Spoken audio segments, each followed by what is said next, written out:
graduated from Rowan University in the spring of 2022 with a sports communication and media degree. I got to actually call minor league baseball and G League basketball games while I was in school. And then I graduated, and as soon as I graduated, I went to NFL Films in Mount Laurel, New Jersey. And as much as I loved that experience, I miss putting on the headsets. I decided, you know what, talk is cheap. I have a laptop that's in my house, and so 21 months later, here we are, still on YouTube, calling games and building an incredible, loving community on here with the people that I call my Philly freaks with a capital P and a capital H. We go live for every single Phillies, Sixers, and Eagles game, and we do it like old school radio play-by-play style. I'm Jason Joseph, and this is Play-by-Play with JJ. I showed a swung on barrel out to right field. Bye-bye baseball. That baby is long gone.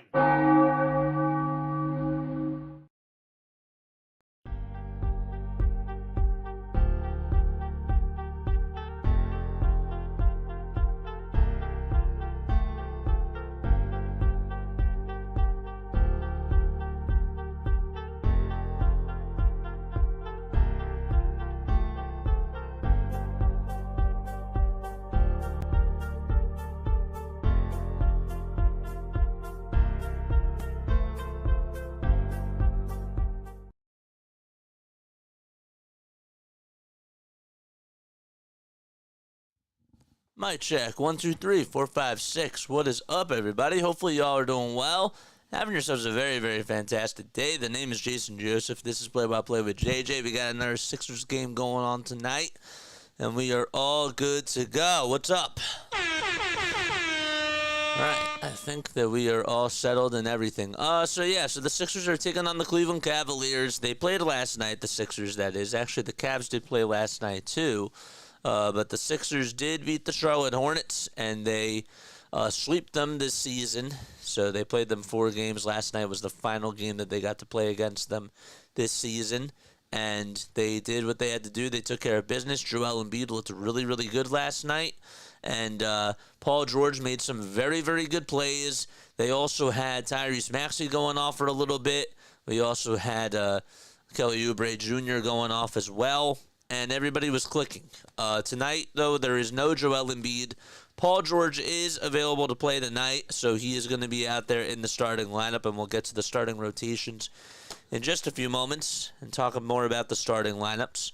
But tonight, they're without Joel Embiid. That's really the big storyline, and I'm a little bit disappointed. I wanted to ask you guys in the poll question that I wanted to ask you guys the following question. I want to know if you think that Joel Embiid should be sitting in back-to-back games.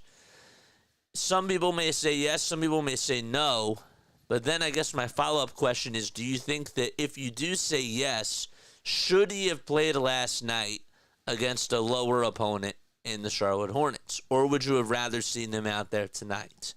So that's sort of my follow-up question for those of you that do say yes, he should be sitting in back-to-back games. I'm a little bit disappointed. I wanted him to be out there tonight. I really would like to see him try to play in as many back-to-backs. We can't really lose a lot of games. We have to start winning games now, and it doesn't matter if we're playing against contenders or whatever it is. I want to see him out there and play every day because I don't want us to fall. I want us to continue to build team chemistry, and I think that that's what's really important right now for this team. Of course, his health does matter. Not saying that it doesn't matter, but I just think that I want him playing in more back-to-back games. If it wasn't tonight, all right, but moving forward, that's what I'd like to see moving forward. So that's just me, though. Yes. So those are my questions down below. I'll get to you guys in just a little bit. Hello, everybody. What's up, Mike? What's up, Scott? What's up, Katie? Everybody on here. I appreciate each and every one of you for tuning in. It means a lot. Yes. So the Sixers are playing against the Cleveland Cavaliers. The Cavs have had a really, really good season. They're 24-4. They have the best record in the NBA. They're 15-1 at home. The last time that the Sixers played them, the Cavaliers won 114-106, and the Sixers were without Maxey, George, and Embiid, and yet they kept it really close.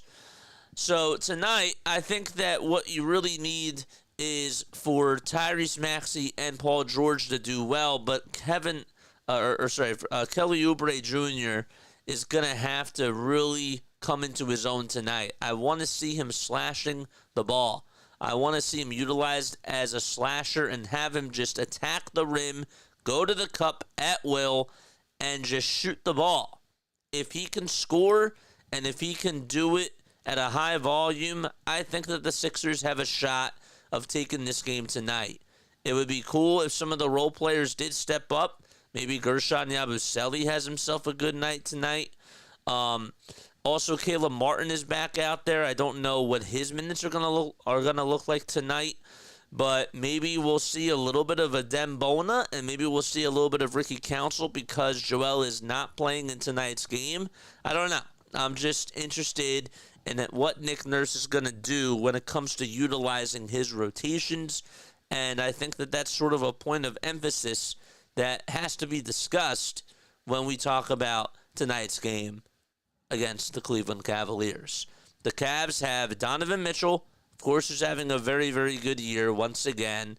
Mitchell had 27 points. Darius Garland had 16 points, and that was against the win overall against the Milwaukee Bucks. So they played them really tough last night. But they have some really, really good players. Jared Allen has been a very good rebounder for them. We know that over the years, even when he was on the Brooklyn Nets, that he crushed us on the glass. So I assume that they're going to try to do whatever they can to just get offensive rebounds, and hopefully we match athleticism with them.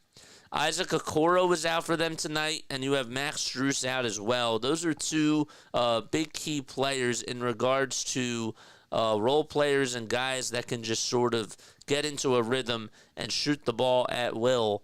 So they're missing those two guys tonight. Karis LeVert, of course, will be coming off the bench. Sam Merrill was actually questionable coming into this game, but he is eligible to play tonight, and he will be coming off the bench. I just don't know. I don't know what to make of this Cavs team. I think that the Sixers need to go out there and get a win tonight. Even though Joel's not playing, I don't see this as an excuse. The Cavaliers are coming off of a back-to-back. So are the Sixers. And I think that Paul George will have himself a better night. And there's no reason why we can't at least keep it close against this Cleveland team. That's all I'm trying to say. But I want to get to your comments, and I want to see what you guys have to say about that, because I think that those are my main focuses tonight. Rebounding, getting the ball to Paul George, having him shoot the ball really well tonight. Hopefully Maxey can go off, get Kelly Oubre involved in the offense, and have him try to shoot a high volume amount of shots, and have him go to the basket. But other than that, those are just my thoughts tonight.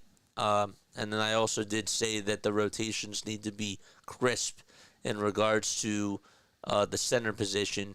Maybe you try to put Ricky Council out there for a couple of minutes. Maybe you put a Dembona out there for a little bit of time. I don't think he will do that, but I'd like to see a Dembona out there tonight without Joel Embiid out there, because you need a rim protector against Jared Allen. So with the lower teams, we can rest him, says Scott. Yeah, he should do back-to-backs, but depending on the opponent. Stoney's here, just wanted to say hi. J-Rep says, to make the playoffs, he should play. I agree with you. I do. Is it me, or does it seem to play against lower teams and not the better teams in a way? Just a question. Yeah, that's what it seems like this year. It does seem like that with the way that things have gone. When the Sixers have had back-to-back games, some of the time they play against like lower opponents, and then they have like another game where it's against a higher opponent, and it does seem that he's been choosing to play against the teams that are more so less competitive than than the bigger teams who are competitive. So that's what it does seem like as well. Hope you have a good call, JJ. I'll be watching the Pens Devils game. Nice, very good. Thank you so much for stopping by. Appreciate you, man.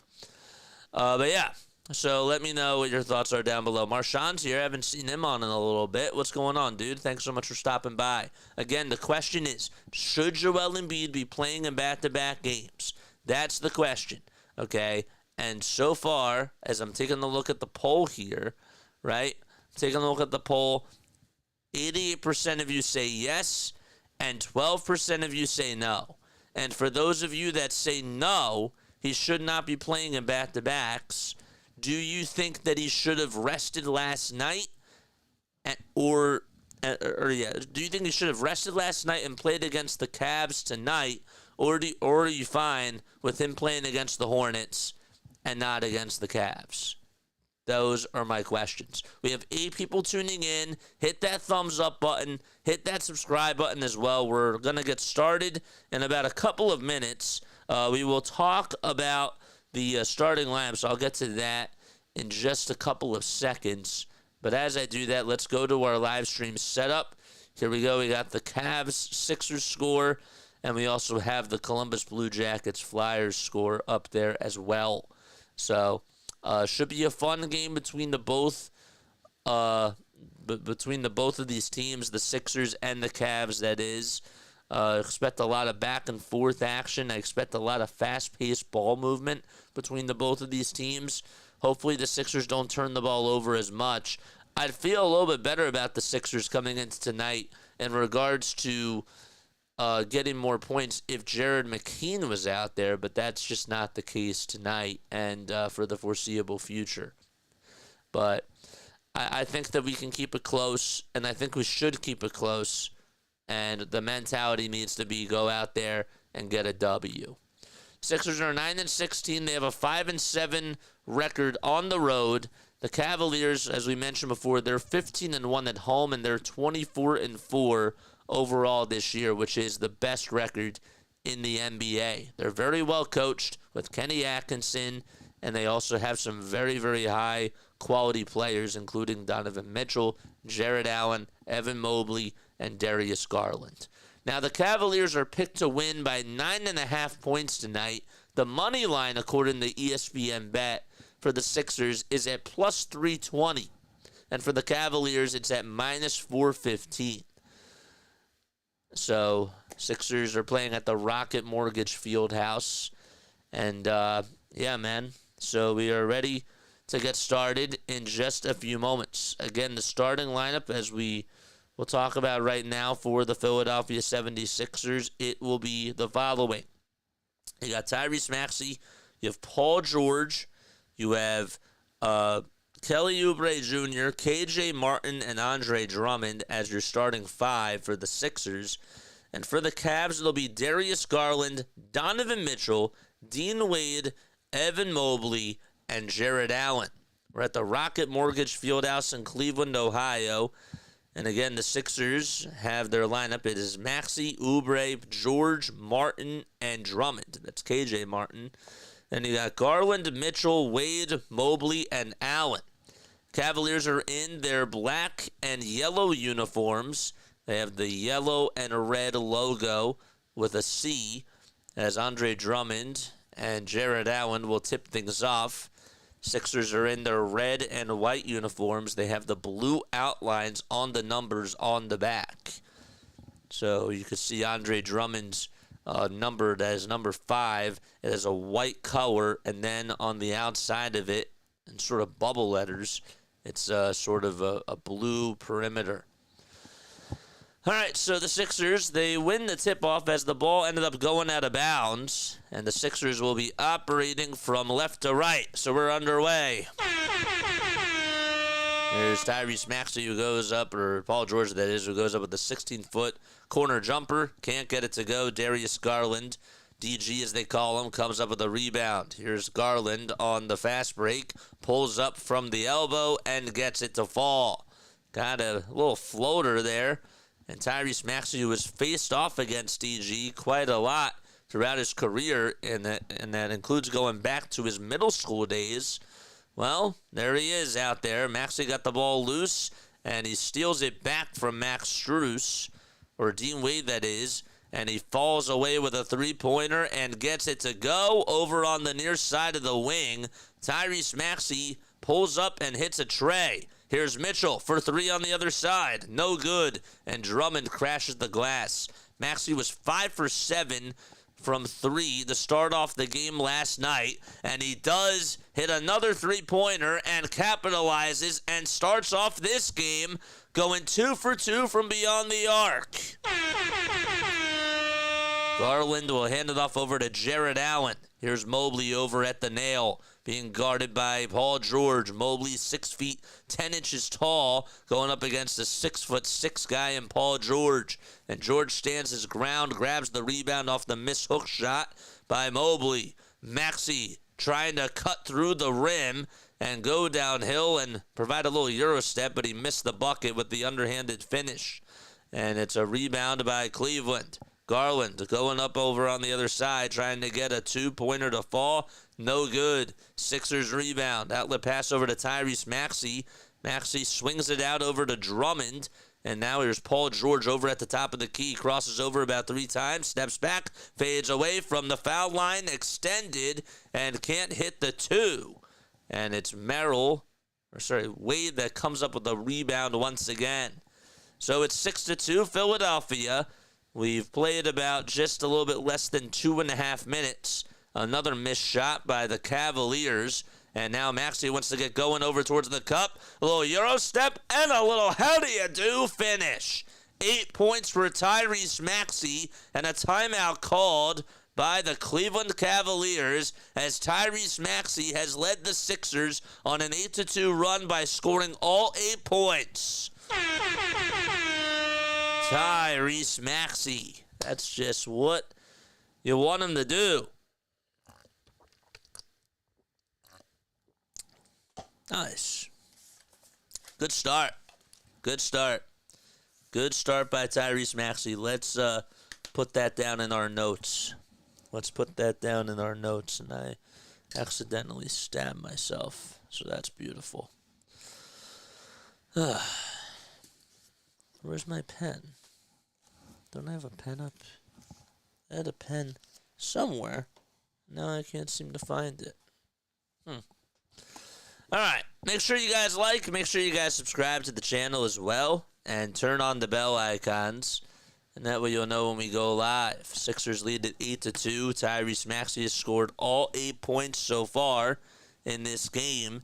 And they're trying to make sure that they keep their foot on the gas pedal. It's really what you want to do if you're the Sixers tonight. All right, I'm going to take a very quick step off. I will be right back. Don't go anywhere. I'm going to go find this pen. Be right back in just a few moments.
We are live. My name is Jason Joseph. This is Play-by-Play with JJ. We cover Philadelphia Phillies baseball, Philadelphia 76ers basketball, and Philadelphia Eagles football. If you were tuning in on Twitch or on any of the other platforms that we have on this channel. Make sure that you hit the thumbs up button and hit the follow button and leave us a review down below as well. So an 8-2 run for the Sixers to start off the game. Jared Allen tries to get it inside, but it's a bad pass. Paul George gets the steal. George will hand it off over to Tyrese Maxey, Maxey tries to swing it outside over to PG. Interrupted, though, by Dean Wade and intercepted as well. Garland swings it all the way over to Mitchell, and Mitchell provides a three-pointer from the far corner. Doink. It does not go in. Drummond gets an alley-oop pass over from Tyrese Maxey, and Maxey throws it away. It's Darius Garland who comes away with the steal. Garland from Mitchell, and another turnover as Garland stepped out of bounds, and the Sixers will get it back. A lot of sloppy possessions after that timeout called by Kenny Atkinson, former head coach of the Brooklyn Nets. Now he's with the Cleveland Cavaliers, took over for J.B. Bickerstaff, who is now the head coach of the now I forget. Man, here's K.J. Martin, who catches, puts up a tray, no good. KJ can't get that one to go. Offensive rebound, and Kelly Oubre can't get his little dunk to go either. 8-2, Philadelphia up by 6. Mitchell gets it over on the near corner, fires a three, and hits a bomb. And now it's 8-5. So it's a three-pointer that was made by Donovan Mitchell, who's averaging about 22 points against the Philadelphia 76ers throughout his career, and he's faced them 17 times.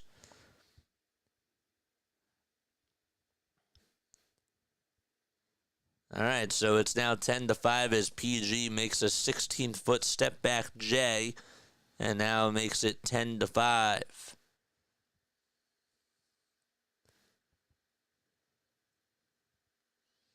Bickerstaff now the head coach for the Detroit Pistons. Maxey will hand it off over to Paul George. George trying to buzz his way over towards his sweet spot, and he pulls up and hits it from the foul line and hits a free throw line jumper from about 11 feet. 12-5, Sixers up by 7. Garland at the top of the key gets the ball knocked loose by PG, gets it back though. Garland trying to go up against two defenders. K.J. Martin got his hand in the cookie jar. The ball gets battered around. Kelly Oubre comes up with a steal. Sixers marching over on the other side. Oubre three-pointer. Clank. It hits off the back of the rim. And a rebound corralled by Donovan Mitchell. So Mitchell today so far, 1 for 3 from downtown, 1 for 4 from the field, and just 3 points. Mobley gets it over on the near corner, finds Jared Allen right at the baseline, and Allen's baby hook is a little bit too strong. George gets it for the Sixers. He's on the far side, finds Maxey, who tries to cut to the basket. Outlet pass over to Oubre on the far corner. Three-pointer, got it. 15-5, Sixers get back on defense. Paul George tries to defend a runner by Donovan Mitchell, and Mitchell has his way. Nice three by Kelly Oubre.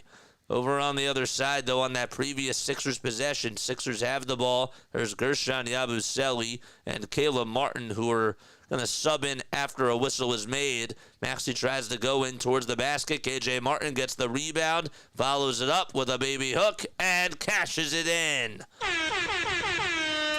Good start for the Sixers. Mitchell steps back, floats up a three, but there's a whistle before the three-point shot is even followed up. And we have a personal foul called on K.J. Martin. Karis LeVert will step on in for Evan Mobley, along with 2 other substitutions. That's what Cleveland decides to go with. They have Sam Merrill coming in for Dean Wade, and George Niang, former Philadelphia 76er, now in for Donovan Mitchell. So we mentioned guerschon Yabusele is in there for K.J. Martin, and Paul George will take a seat for Caleb Martin. Garland, pump fake, three-point shot, got it. And Caleb Martin was jumping, and Darius Garland had the upper hand there. So that makes it 17-10. The Sixers up by 7. Maxey crosses over with the right hand, tries to finish through contact. Whistles remain silent, and Jared Allen with the good defense off of the runner inside. He gets the rebound. Allen goes down the lane again. Nobody was on him. And he gets fouled, and he'll dunk it over Andre Drummond. And Drummond gets called for guerschon Yabusele is the one that gets called for the shooting foul. Even though I thought it was on Andre Drummond. Looks like it was on him, but according to ESPN, they say it was on guerschon Yabusele. Allen this season averaging about 13.5 points per game, 10.3 rebounds, and about 1.8 assists as well. So they reversed the call on ESPN, said that the shooting foul was indeed on Andre Drummond. Allen's free throw is no good. Drummond gets the rebound. Here's Kelly Oubre going down the lane, and he throws it down, and he gets fouled. It's Sam Merrill, the guy that tried to reach on in, and Oubre was in flight mode and just got knocked on that right wrist. 19 points for the Sixers. They put up 41 points in the first quarter in last night's game against the Charlotte Hornets. And they're looking to try to get over 30 points again tonight. They have not really done that a lot of times this year in the first quarter. And the foul shot by Oubre, good. Excellent. 20-12. Sixers lead it by 8 points. They lost to the Cavs by 8 in the first game of this regular season series on November 13th. Allen goes down the lane. Baby hook is up, and that's good. That's just his specialty. Karis LeVert, of course, both of them were teammates on Brooklyn, and they were involved in the trade for James Harden as he ended up going to from Houston to Brooklyn, 20-14, and the Sixers will call for time.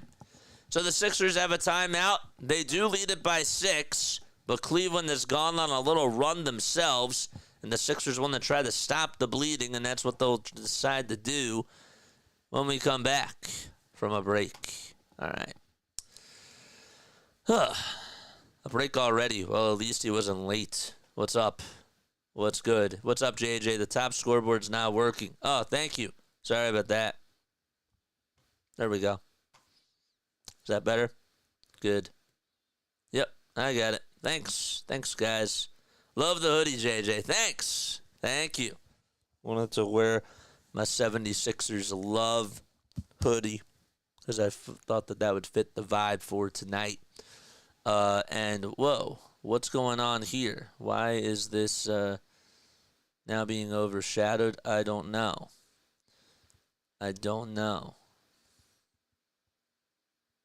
Where is our text?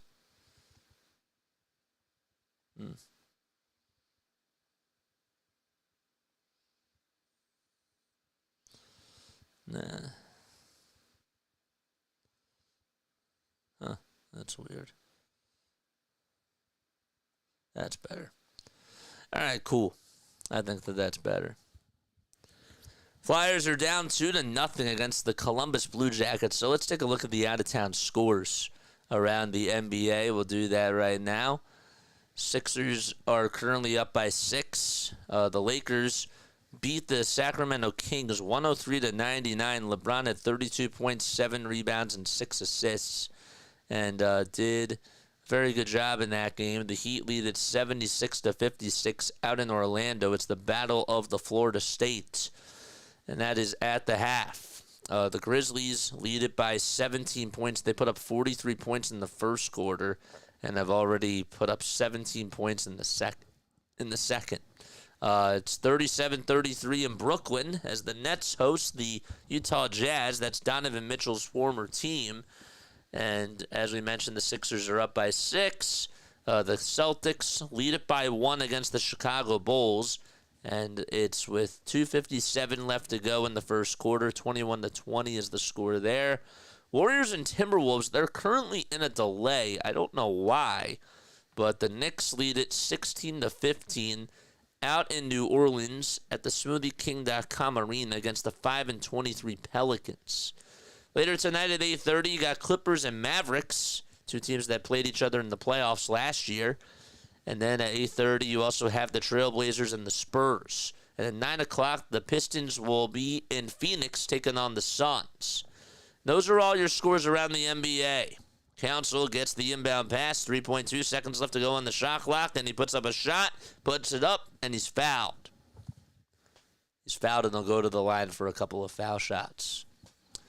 Looks great, JJ. Yes, sir. Thank you guys so much. I love my mods, and I love each and every one of you, man. What else? All right, so Council is at the charity stripe. First free throw by Ricky Council is up and in. We were talking a little bit about George Niang, who is now on the other side and is playing for the Cleveland Cavaliers. He's 31 years old now. They called him the minivan. That's his nickname. Second foul shot by Council. Good. Excellent. Signed for an $8.5 million deal. It was just a one-year deal this year from the 2024 to 2025 season. We have a shot that goes up, and the Sixers grab a rebound. Maxey got the board. Maxey steps back, goes up with a three, and hits it from the top of the key. 29-foot jumper by Maxey. He's 3 for 3 from downtown. George Niang answers back with a three of his own, and it's back to an 8-point game. Maxey gets it over towards the top of the key. Now he stands over at the logo, so he's just in front of the half-court mark. Wants to cross over and dance, crosses over again, goes downhill, gets past two defenders, misses the layup, and he can't finish it through contact. Garland got the rebound. DG's three is up, no good. Allen tried to haul it in, and it was spiked out of Oubre's hands. Cleveland has life again as they get the rebound.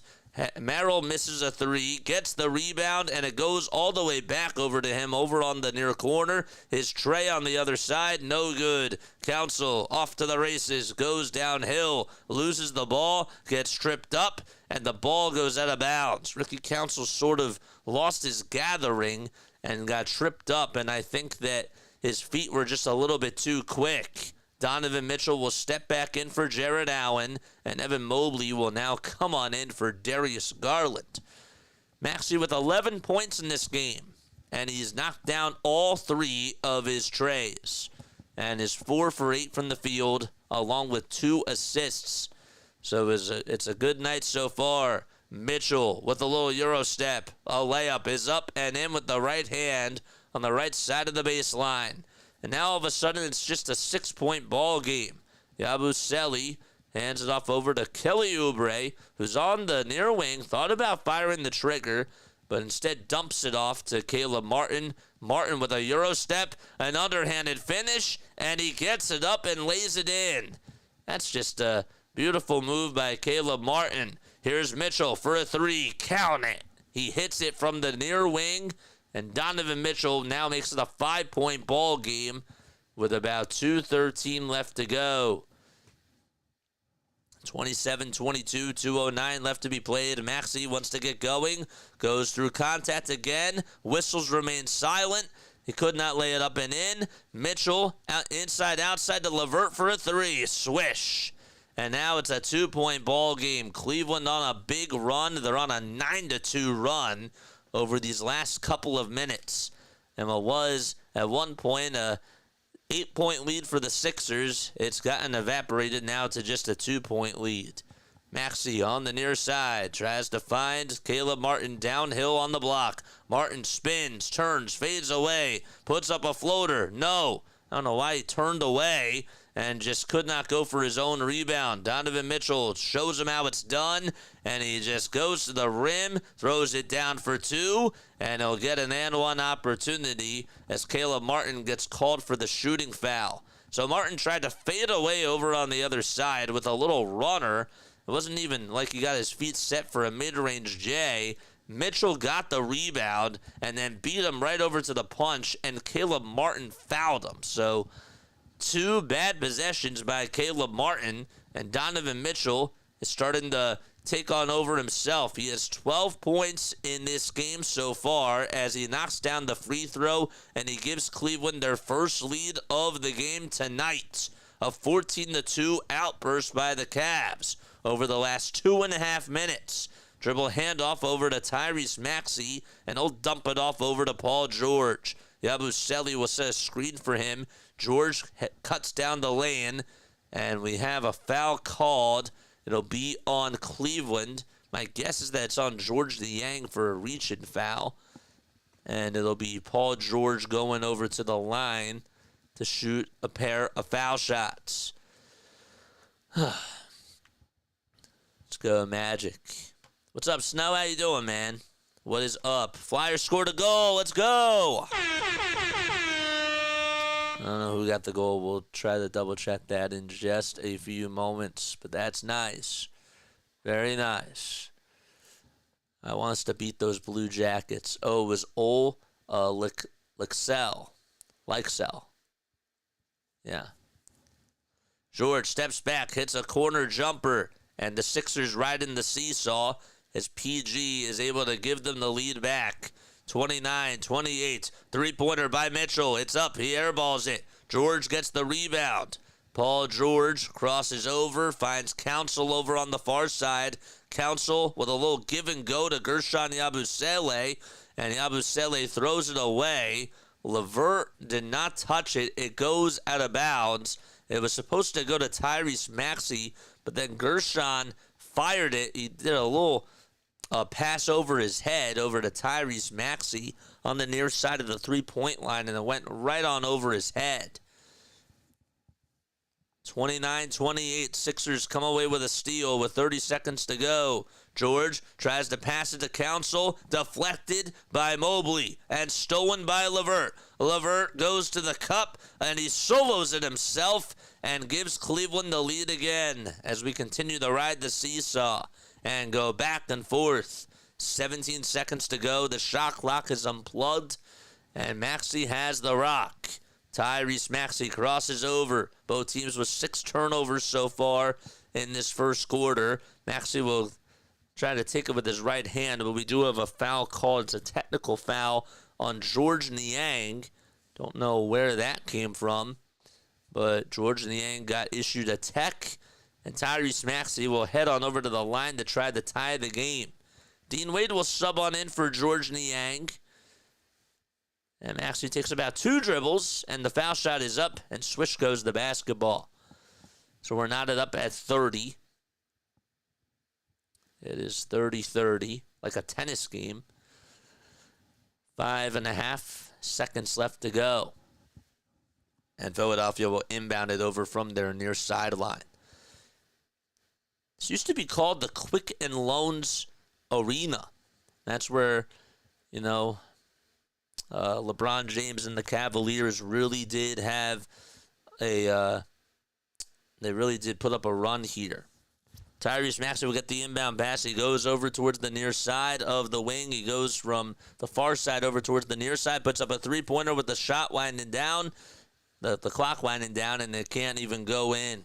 So he airballed it, and that's going to do it. It's 30-30 as we go into quarter number 2. Sixers and Cavs knotted up. And they'll be back in just a little bit. I'm going to take a very quick step off. I got to go get some water. See you very soon.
We're back. All right, we're tied up at 30 apiece. Sixers and the Cavaliers are getting ready to start off the second quarter as the ball is inbounded. Here we go. So we got Kyle Lowry back out there, George Niang, Ty Jerome, and KJ Martin. So 2 substitutions for both teams. Evan Mobley goes down the lane. Ty Jerome gets the assist, and Evan Mobley sledges it home with 2 hands.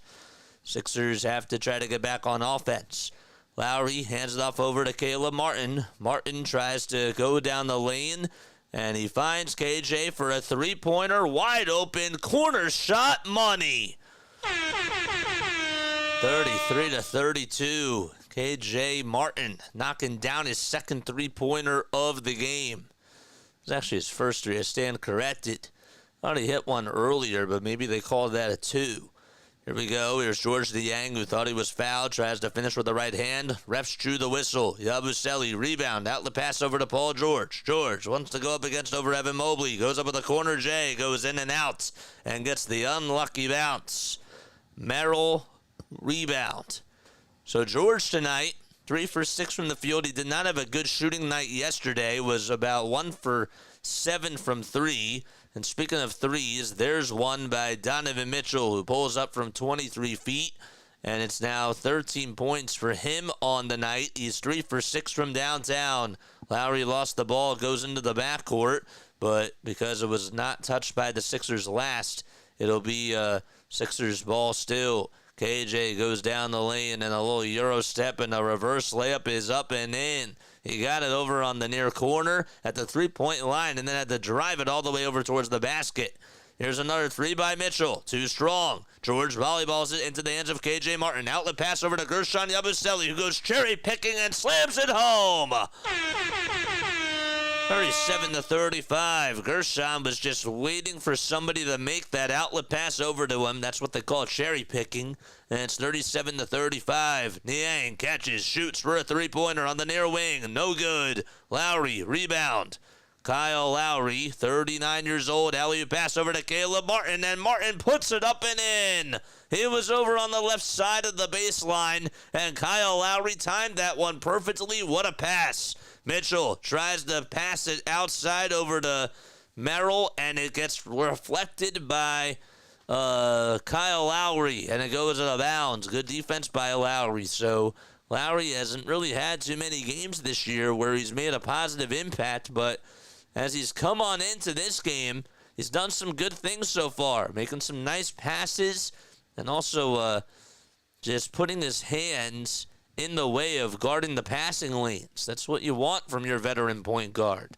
Evan Mobley will get the inbound from Darius Garland, that is.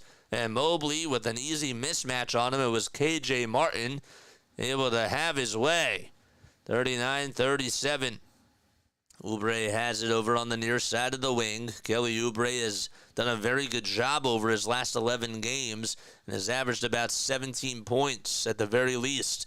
Oubre with an inside-outside pass over to Lowry. Lowry Trey on the other side, no good. Here's Merrill for 3 on the other side, and that's up and in. And Cleveland and Philadelphia pretty much exchanging baskets ever since it became close towards the end of that first quarter. And it's 40-39. Sixers down by 1. George over at the foul line, dribbles with the right hand, initiates the contact. He's up in the air, off balance, puts it up, and he's fouled.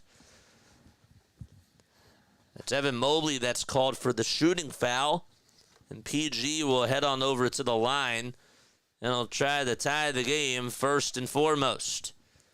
George, 7 points in this game, 1 rebound, and he's 3 for 6 from the field as well. So the first foul shot is good. And we're tied up at 40 apiece. George, throughout his career against Cleveland, has put up at least 25 points per game over his last 5 games against the Cleveland Cavaliers, and has averaged 7 rebounds and 4 assists in those 5 games. Second foul shot by George. It's up and good. Excellent. A minutes and 23 seconds left to go in the opening half. So Mitchell has it over on the near side of the wing. It's Wade, Mobley, Mitchell, Tyson, and Jerome. Here's Mitchell with a step-back three-pointer. Andre Drummond has his ankles broken. Three-pointer by Mitchell is up and in. Donovan Mitchell putting on a clinic so far at Cleveland at the Rocket Mortgage Arena. Drummond with a baby hook inside. That's too strong. Mobley rebound. And a little outlet pass over to Ty Jerome. Jerome gets it over on the half-court logo. And will try to zigzag his way over towards the basket. Tries to cut on through. No good. And Andre Drummond tips it about 5 times. And finally, Paul George comes over to the rescue. George gets the ball knocked loose by Jerome. And he tries to dive over the basketball and fight for it with, it was Dean Wade. And George comes up with it himself. And the refs do blow the whistle. So Andre Drummond literally just got told to sit down by Donovan Mitchell as Donovan Mitchell broke his ankles and just knocked down a three-pointer. Saw some cool things last night for the Sixers. It wasn't an ankle breaker, but it was a dunk posterizer by guerschon yabusele that was in the fourth quarter. Sixers will tip it off. It's Andre Drummond going up against Jared Allen, and Kelly Oubre gets it for the Sixers. Oubre tries to go down the lane, and he's fouled. He had the offhand as his shooting arm, but they're going to say that the foul was called before the shot was even put up. Sixers were shooting 47.8% from the field in the first quarter, and they were 4 for 7 from 3. And all 3 of Tyrese Maxey's threes went in that first quarter. Oubre finds Maxey over at the top of the key. Maxey steps back, crosses over, three-pointer again. No good. Drummond tried to get the rebound. Jared Allen and him go toe-to-toe, and the ball goes out of bounds. It was last touched by Drummond. Good job by Jared Allen to just fight for it and be very physical with Andre Drummond. And it'll be Cleveland basketball. They lead it by a deuce. Jerome hands it off over to Jared Allen. There's Darius Garland with an elbow J, and he is fouled in the act of shooting by Kelly Oubre Jr. Talk about Ty Jerome, a guy who is 27 years old, went to Virginia College, and was drafted back in 2019 by the Philadelphia 76ers. He was a first-round 24th overall pick, but then ended up playing with Phoenix. That was the year that the Sixers had Mikal Bridges, I believe, and Mikal Bridges ended up getting sent along with that 24th draft pick for Zaire Smith. So played with Phoenix for just 31 games that year. Then he went to Oklahoma City and played with the Thunder for about 2 years, and then was on the Warriors from the 2022-2023 season, and this is now his second season with the Cleveland Cavaliers. Timeout called, by the way, and they'll be right back in just a little bit.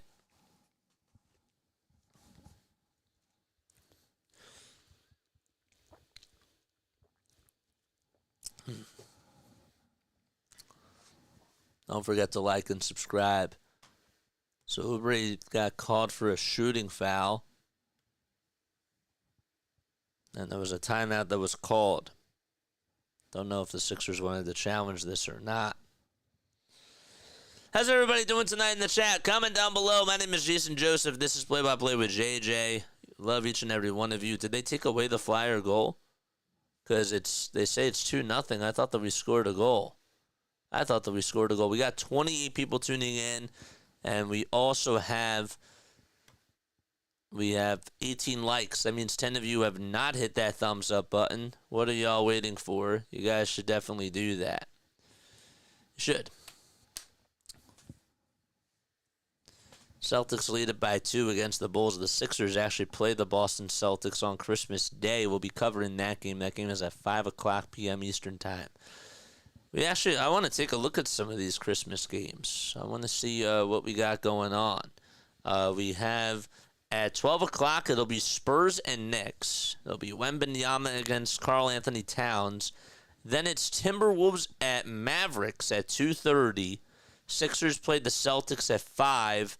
Lakers play the Warriors at 8 o'clock. And then Nuggets play the Suns at 10:30. And that'll be cool seeing Jokic go up against Kevin Durant. If Durant does play in that game, that'll be kind of cool. I like that matchup a lot. I have Sixers winning 105-102. So you think that the Cavs are going to get their second home loss of the season, and it's going to be against Philadelphia. Cool. I hope that you're right. I don't see that being the case, but I do see it being close, and I hope it is close. Garland will make the first free throw as Eric Gordon will step on in for KJ Martin. So Gordon is out there for Philadelphia. Ended up just making one basket last night in about 16 minutes of play. Garland's second free throw, that's up and in. And it's now 45-41. DG on the season. 20 points per game, 2.5 rebounds per game as well, and 6.5 assists per game. Here's Oubre, who gets it over on the near wing, tries to draw the contact down low on the baseline, and he's fouled with about 3.1 seconds to go on that shot clock. It was by Tyson. So you got Ty Jerome, and then you got Jalen Tyson. Now, Jalen Tyson is 6 feet 6 inches tall, weighs about 215 pounds. He's only averaging, though, about 2 points per game. He is 22 years old and was the 20th overall pick by the Cavaliers this year. First foul shot by Oubre. That's up and in and out it goes. Oubre not able to make the first foul shot. 6 points for him tonight, 2 rebounds. This is somebody who had a very good game last time. He had 22 points, 5 rebounds, and 2 assists in last night's game. Second foul shot by Kelly. Good. Excellent. There's a three-pointer by Darius Garland, and he floats it up and in from the top of the key. That was a high-arcing three-pointer. Wonder what the trajectory was on that. George gets it over on the far wing, steps back, wants to go one-on-one against his defender, now finds Gordon, who steps back, tries to cut through the basket, and he puts it up and in with a left-handed scoop. Nice job by Eric Gordon. Garland goes downhill over to Jared Allen. Allen tries to go up with a shot, and Paul George contests it. It goes out of bounds, and it'll be Sixers basketball. Good job by Paul George to stand his ground and cause that turnover there, because the ball, even though it ended up not being such a good shot, thought maybe for a second he had a little bit of some space to operate, but Paul George did a good job at just getting back on defense and making it really tough. George, three-pointer. That one goes in and out over on the far wing. The crowd was rising, and they ended up settling back down. Garland inside, outside to Okoro, or Levert, that is. Garland gets it back. Garland being guarded heavily by Kelly Oubre Jr. Puts up the first shot. No. Allen gets the offensive rebound, and he's fouled in the act of shooting by Andre Drummond. So Oubre played as good of a defense as you possibly could ask for, and then Andre Drummond just could not box out Jared Allen, and Allen had his way of just recognizing where the rebound was going to come, and he fought through the adversity, and Drummond gave him a little bit of some contact, and Allen's going to have to earn his stripes at the line. 49-44 as the first foul shot is up and in. Second foul shot that time by Jared Allen is good as well. Allen this year just shooting 73% from the line. He takes about 3.5 free throws per game this season. And he's made 2.5 of those free throws. George gets it for the Sixers, throws the ball away though. Tyrese Maxey trying to play defense off of Karis LeVert, and LeVert will float it up, and it goes down the drain. Another turnover by Paul George. I think he's making think he's trying to be too much of a facilitator. They say he only has 2 turnovers, but it feels like he has more. It really does. George has it over at the top of the key. That's to try to be aggressive here. Now we'll try to get over toward the foul line extended. The shot goes up, and it's way too strong. Not even close. Sixers have been getting outscored 22-14. Cleveland has the ball again. Here's a floater by Jared Allen. It's rejected by Oubre. Rebound, though, by Paul George. Maxey on the near side of the wing. Backs up towards the Rocket Mortgage Fieldhouse sign. Gets double-teamed. Takes it over towards the near corner in the 2-point mark area. And he puts up a baby floater, and he gets it to go. Nice play by Maxey. It took a very weird bounce, hit off the front of the rim, then went off the side, and then just danced on in there. A 3 by Cleveland, and Dean Wade knocks it down from another area code. And 3s over 2s is what Cleveland's method has become tonight.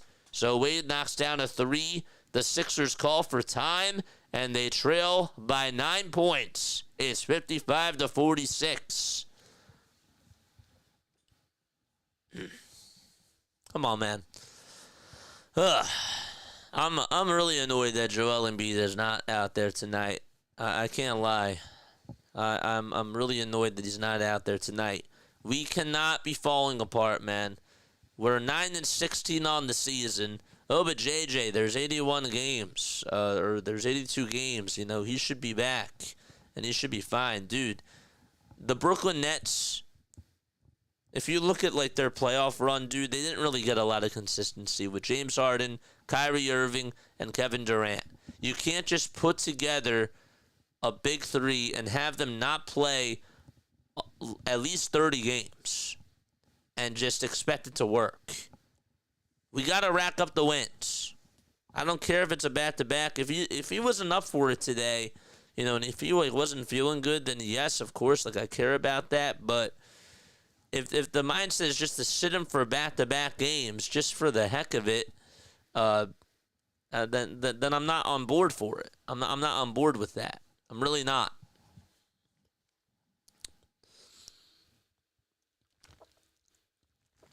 I'm not on board with that. How do you guys feel though down below? Please let me know if you feel the same way. Are you disappointed that Embiid's not out there? How do you feel that this team is doing so far tonight? I'm not really happy. I thought that we started off the game really strong. Figured that we were going to come back down to earth, and we got ourselves into a little dogfight towards the end of that first quarter, and we finished the quarter, I thought, pretty much even with Cleveland, and the score dictated that. But now, the second quarter, I don't know. We're just collapsing, man. What happened to the Flyers? Some craziness happened. Should have sat last night. He is much more needed tonight for a C+. I don't know what happened to the Flyers. I don't know why they waved the goal off. I have no clue.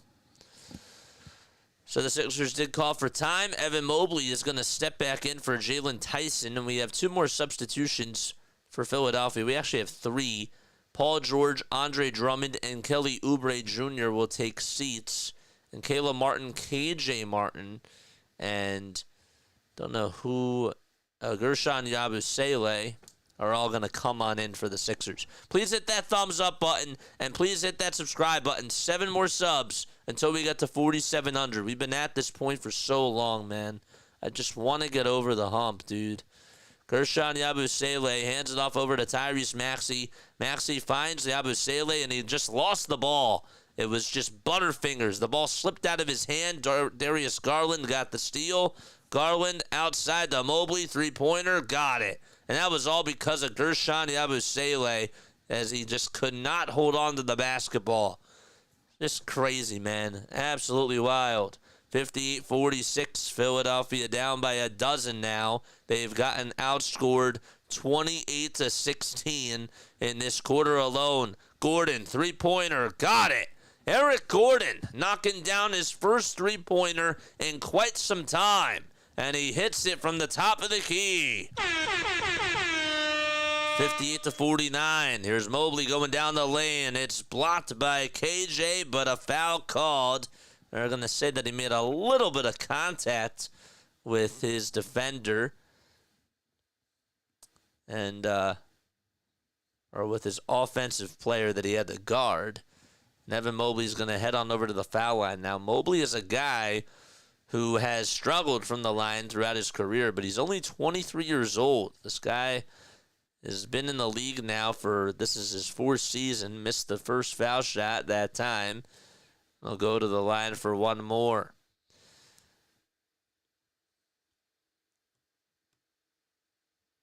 He was shooting 76% in the month of December.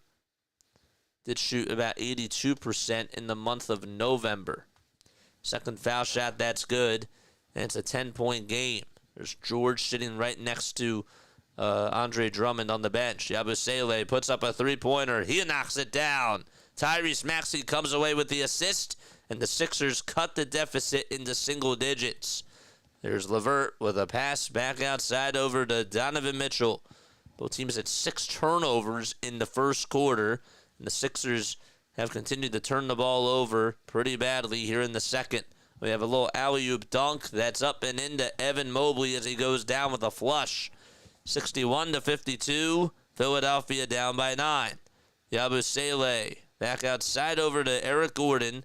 Gordon lost the ball for a second, gets his dribble back, hands it off again over to Guerschon. Another dribble handoff to Gordon. They play a little two-man game. Yabusele lost the ball, and it's last touched by him, and it goes out of bounds. He tried to drive it over to the basket, got the ball knocked loose, and then it was Cleveland basketball. Mobley, top of the key, being guarded heavily by KJ Martin. Swings it outside over to Mitchell. 9 turnovers for the Sixers, 6 by Cleveland. Mitchell with a little give and go over to Evan Mobley. Mobley turns around, fades away, and hits an elbow jumper with Caleb Martin in his face. That's like one of those things like where in 2K they say that you played great defense, but that was just better offense. So Martin gets the ball knocked loose by Darius Garland. He comes away with a steal. Garland using the binoculars, finding Mitchell on the far corner for a three. No! It's Yabusele who comes up with the rebound for Philadelphia. 1:25 to go. Martin off the pass by Maxey. The three-pointer looked flat, and it was flat. After that release, that was not a good release by Caleb Martin. Mobley, again, a dribble handoff over to Donovan Mitchell. Mitchell trying to pass the ball to somebody, but instead he gets fouled.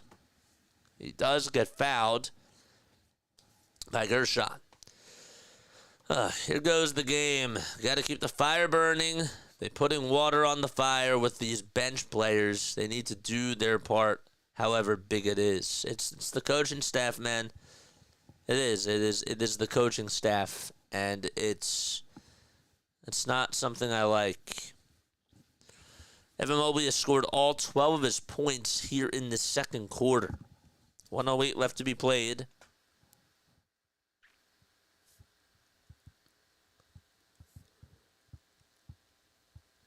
In the first half.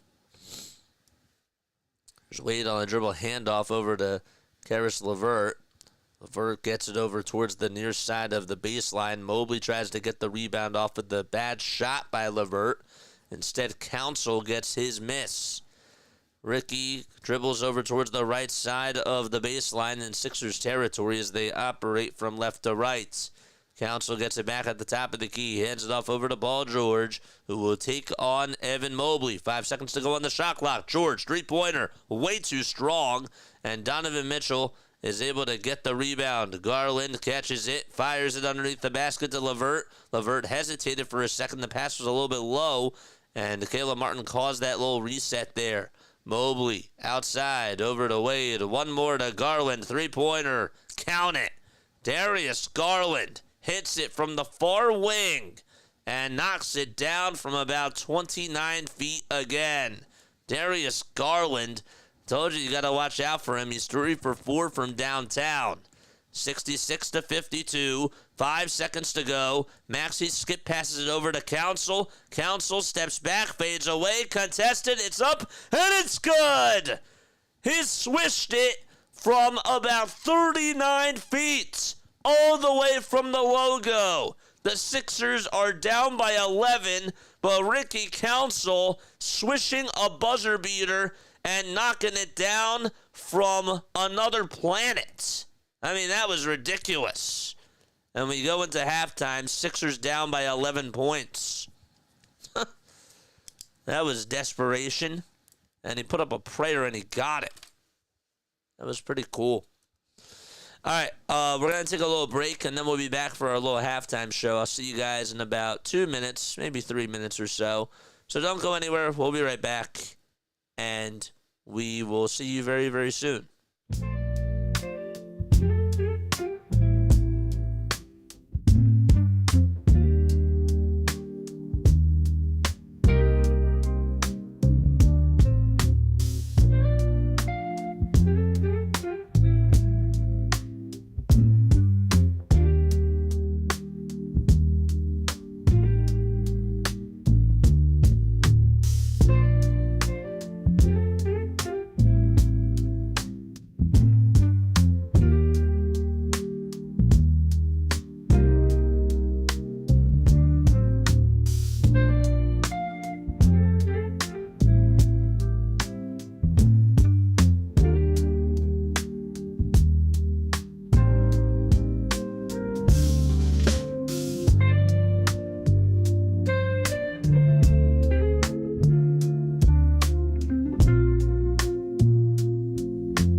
We are back in action. We got the Sixers taking on the Cleveland Cavaliers. Sixers are down by 11 points. Ricky Council IV did make a 30-foot step-back jumper to end that second quarter, but the Sixers have some cleaning up to do. They have to make adjustments going into the second half, and hopefully Philadelphia can do that against a very good Cleveland team who has played 16 home games and they've only lost one. So they've had a very, very good season so far. Let's go into our halftime studio scene. Here we go. Let's do that now. And let's talk a little bit more about this. This Cleveland team, they're shooting 53% from the field. The Sixers, it's not that they're not shooting well. They're actually shooting the ball pretty well. They were 8 for 16 from 3, and they shot 50% from the field and 50% from downtown. The issue is that they turned the ball over a lot in that second quarter, right? They had 6 turnovers in the first quarter, and then they just continued to turn the ball over and make some sloppy plays. There was one play where Guerschon Yabusele, out of a timeout, was supposed to get the inbound pass. It was actually Tyrese Maxey who got the inbound pass, and then they handed it off over to Guerschon Yabusele, and Yabusele's hands just, I mean, the ball just slipped out of his hands. And that turnover caused a three-pointer by Evan Mobley. So those types of things are what the Sixers have had to deal with tonight, and that's not going to win you a lot of games. That's going to cause a lot of turnovers, and you're going to have to try to get out of that funk.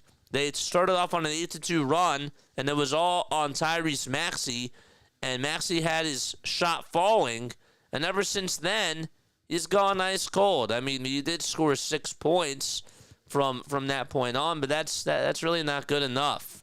So they've definitely neutralized Tyrese Maxey, even though in some ways he has to get more of a whistle, and he's just not. I'd like to see him try to finish a little bit stronger, but there's really not much that you can do. The refs did review that three-pointer to see if it did count, and it did, by the way, from Ricky Council. So it's 66-55. Philadelphia's down by 11. They were both tied 30-30 at the end of the first quarter. But then where things sort of got away was when Cleveland came out of that second quarter and they were able to produce. They were able to take on over that second quarter, and it was all because of Donovan Mitchell. Donovan Mitchell did a great job, and so did Evan Mobley. Mobley had 12 points in that second quarter, and the Sixers gave up a lot of offensive rebounds to him, and they got to clean that up. I said that Nick Nurse has to match athleticism with athleticism, and this is a time where you want Ricky Council to be playing, and he is playing, but more so guys like Adem Bona and guys that can just stay with their man. And that's just not the case. It's not the case so far. Doesn't matter to me. Caleb Martin came back today and has not looked good. Caleb Martin has looked slow, and he only has 4 points tonight. 4 points, 2 rebounds. But if you're watching the game, a lot of the times when he's back out there on defense, he's just slow. He's flat-footed. He's not staying on his man. Guys are getting by him, and it's with ease. It's not like they're honestly just blowing by him, and that's not good. Caleb Martin was signed here for the Sixers because he was supposed to be a nice little key piece for them, and he was supposed to be somebody that could stay on top of stay on top of offensive players, play good defense, and knock down the three. He shot like 41% last year from three, and this year it's been a completely different story. He has not shot the ball well. His shot looks very flat. He just cannot buy a bucket. He's only made 1 3 this month, and it's really not good. So I don't know what has gone on with him. He's only averaged about 8.7 points per game this season, and 4.5 rebounds and 2.3 assists as well. But you look at the stats last year. Last year he was averaging 10 points per game. He also shot the ball very well from three. And this year he's only shooting 29.5%. That's not good. That's not good. So I don't know. I'm bothered that Joel's not playing, but I want this team to be competitive, and in that second quarter, they fell apart. They fell apart. And the message going into the third quarter needs to be, let's play our athletic guys, and let's try to box out and get rebounds and just fight. Scrap, claw, and fight our way back into this. So give me your thoughts, though, down below on where do you think what do you think that the Sixers did in that first half that made you not feel so good? What upset you the most in that first half? Let us know down below. I think that what upset me the most was we were not getting rebounds, and our lineups, our rotations are just continue to be not so good. Cavs are shooting 60% from three. The Sixers are shooting 50% from three. And Cleveland's probably going to, become human from beyond the arc, but you got to put bodies on these guys. They've put up 44 field goals and they put up 23 pointers. But a lot of the other baskets have been layups, not a lot of mid-range J's. They've had 7 steals on you. You have a total of 10 turnovers. They've scored a lot in the fast break. It's because our guys are slow. Our guys are slow. So, what has disappointed you the most? Comment down below. And we'll go back to the live stream here. All right, I'm going to take one more break, actually. I have something in my nose. I will be right back. All right, see you really soon. Don't go anywhere.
We're back. We're back on Play by Play with JJ. Thank you all so much for bearing with me tonight. I usually don't take a lot of breaks, but I guess tonight is an exception. But we are good to go. We're about ready to start off the second half in about maybe less than 5 minutes, maybe a little bit less than that. But really, I forgot to mention this, and Scott brings up a good point. And he says, JJ, talk about Nick Nurse for me. And that was a talk about Nick Nurse for me. Is that what you said? But yeah, I don't know. I'm really annoyed about Nick Nurse. Not so happy with him at all. This season and in this game again, the rotations just continue to be atrocious. They do. Again, nice win last night. Good to see Embiid back out there, but tonight there is no Embiid, And this team starts off nice. Maxey puts up 8 straight points. And, they take their foot off the gas pedal. Then we get tied at the end of the first quarter. And then in the second quarter, we fall apart like we always do in the second quarter. So now the question is, can we respond in the third quarter and get back into this and put ourselves in a position to succeed for the fourth quarter? That's question number one. And that I look forward to seeing. What's up? What's up, Larry? How you doing, man? What is good? Scott, you're so funny. What's wrong with the Sixers this season? Joel Embiid is not playing every day. But everybody's in and out of the lineup, and Nick Nurse is doing a terrible job coaching. So there's all three of your explanations right there. But number one is that Embiid is not playing every day, and that's the problem. Played really well last night. Shut me up. I wanted him to shut me up again tonight, but he did not do that because he's not playing. Here's Mobley with a three-pointer. That's way off the mark, and the Sixers grab a rebound. It's from Andre Drummond. So the Sixers line it back out there. It's Drummond, Martin, Caleb Martin, that is, Kelly Oubre Jr., Paul George, and KJ. Oubre turns it over. It was actually Andre Drummond who turned it over, and he ended up providing an offensive foul, even though I could really barely see that. Looked like it was more so of a ticky-tack call. Larry says the Max Kepler move, or talks about Max Kepler. Championship is now assured, says Larry. Yeah, I'm not happy with that either. 66-55. I was going to post a pod today. I might have to just come out tomorrow. Garland goes down the lane, scoops it up, and scoops it in as Tyrese Maxey comes on in for Philadelphia.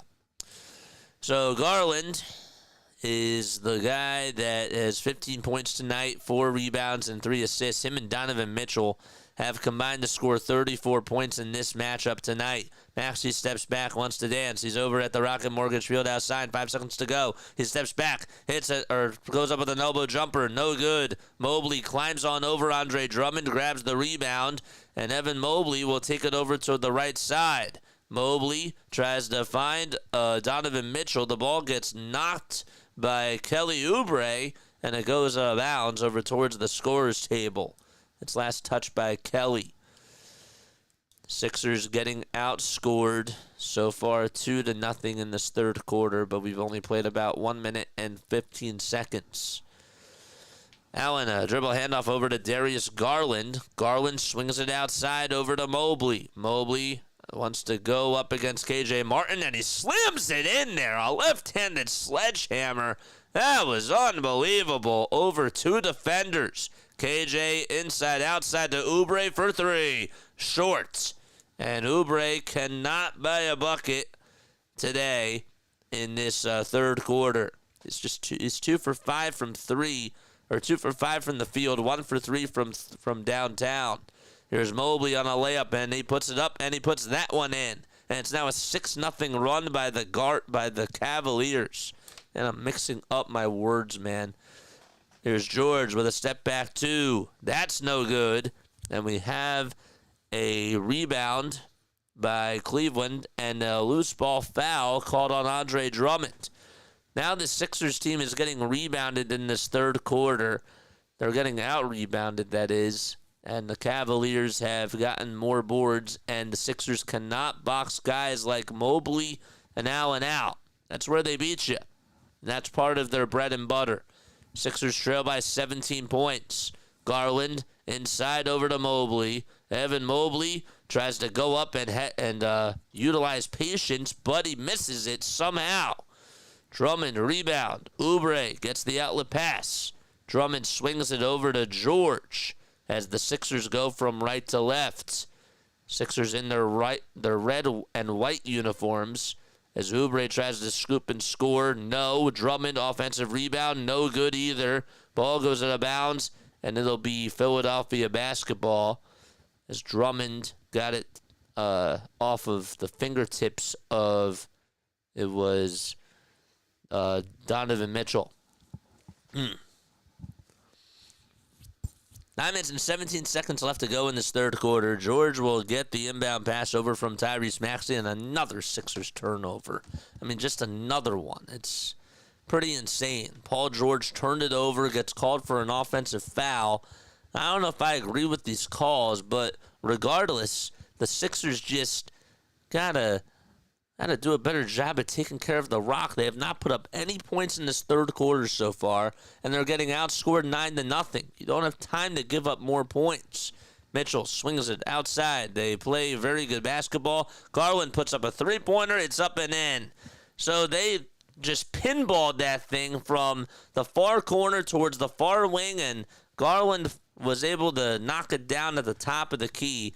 Boom, boom, and boom on those passes, and the Sixers could not rotate properly, and it's 75-55 with 9 minutes to go in the third quarter and a timeout called. That was beautiful. Good job. Good job, man. Keep it close, keep it competitive. That's all I ask for, man. Kepler is the next Whit Merrifield / Austin Hayes outfielder. Yeah, I'm saving my rant for them for another day.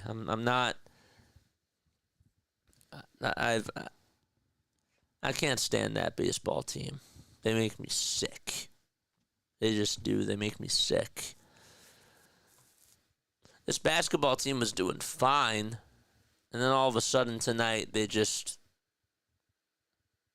cannot play the game properly. Drummond has 9 rebounds, no points. How does that happen? 9 rebounds, no points. Flyers tied it up. That's a good thing. Play the air horn for that. It's pretty cool.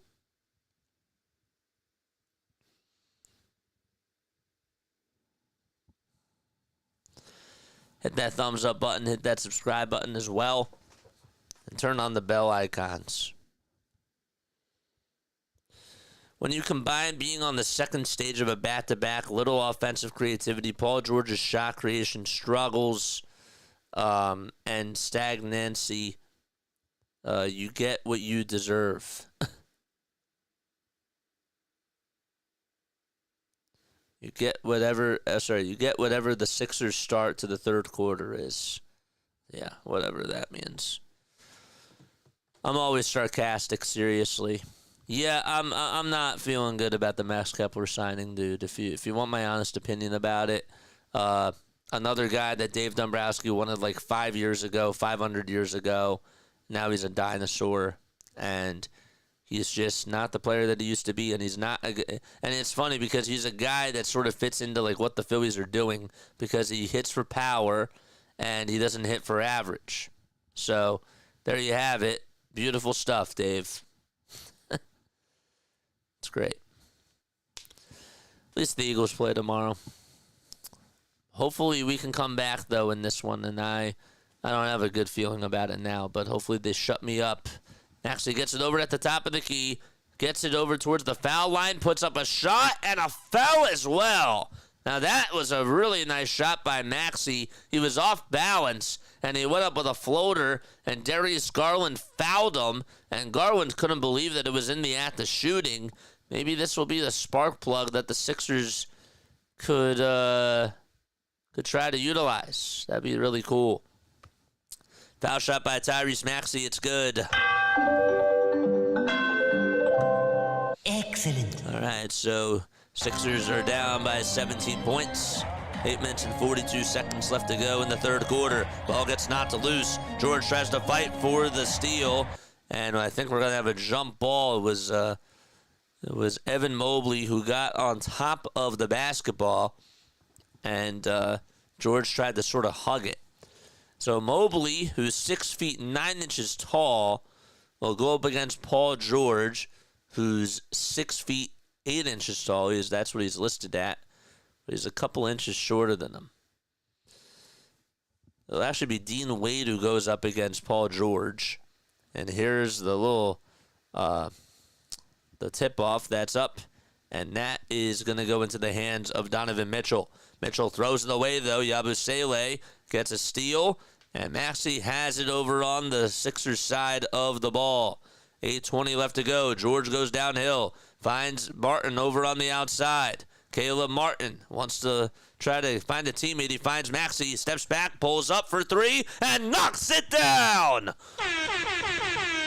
Tyrese Maxey with 6 straight points for the Sixers, and with 8 minutes to go in the third quarter, Maxey hits a banger. Mobley goes up with a shot, and he puts it up and in and one. Evan Mobley's had the responses tonight. He had 12 points in that second quarter and already has 4 points in this third quarter so far. 7:57 left to go in the third quarter. Those points by Maxey were huge, but you got to try to stay on Evan Mobley, man. I mean, these guys, Mobley and Allen, are very tall. They're athletic, and they can hit you with a lot of different types of shots. The foul shot's no good. Sixers grab a rebound. There's Council out there who dumps it off over to Tyrese Maxey. Maxey's starting to get going. Maxey steps back. He's over at the nail, initiates the contact, puts up a shot. He'll go to the line for 2 and stay right where he is. Down by 20 now. Wasn't it 10 points like a minute ago? Yeah, it was. It was a 9-0 run. It was a 9-0 run, and they were down by 11 going into the half. So, yeah, it was a 9-0 run. Maxey's first foul shot, it's up, and that's good. So, Maxey this year from the foul line, by the way, tonight he has 21 points. He's averaging 25 points per game, but his free throw percentage has gone down a little bit this year. And as an overall, it's been 82.5%. Last year he shot 86.8%. All right, so there we go. Foul shot, that's up, and that one is in. Excellent. 77-63, Philadelphia down by 14 with 7.5 minutes left to be played in the third quarter. Donovan Mitchell wants to dance. Goes up with a three-pointer. No good. Mobley tips it into the hands of Ricky Council, and Council gets fouled by Garland. Ricky Council the fourth, trying to just go into the wheelhouse of Darius Garland, and he was able to initiate the contact, and Garland reached right on in, and Council gets fouled. George's career going downhill. Honestly, George, I gotta tell you, he hasn't played bad as a Sixer. I mean, tonight he hasn't played good. He has not had a good game tonight. George gets it over on the far side, hands it off over to Tyrese Maxey. Maxey steps back again, crosses over, takes it over towards the Rocket Mortgage sign, hands it off again over to PG. 5 seconds to go. George steps back, three-point shot. It's good! Right on cue, Paul George knocks it down. That one was from 25 feet. Layup is up, no good. Mobley, offensive rebound. That's up and in. Donovan Mitchell tried to drive it to the basket and take it over towards the lane, and he could not do so, and Mobley followed it up, and nobody boxed him out, and he got a wide-open dunk. George steps back again, crosses over, hands it off over to Council. Council downhill, runner is up, and he is fouled in the act of shooting by George Niang.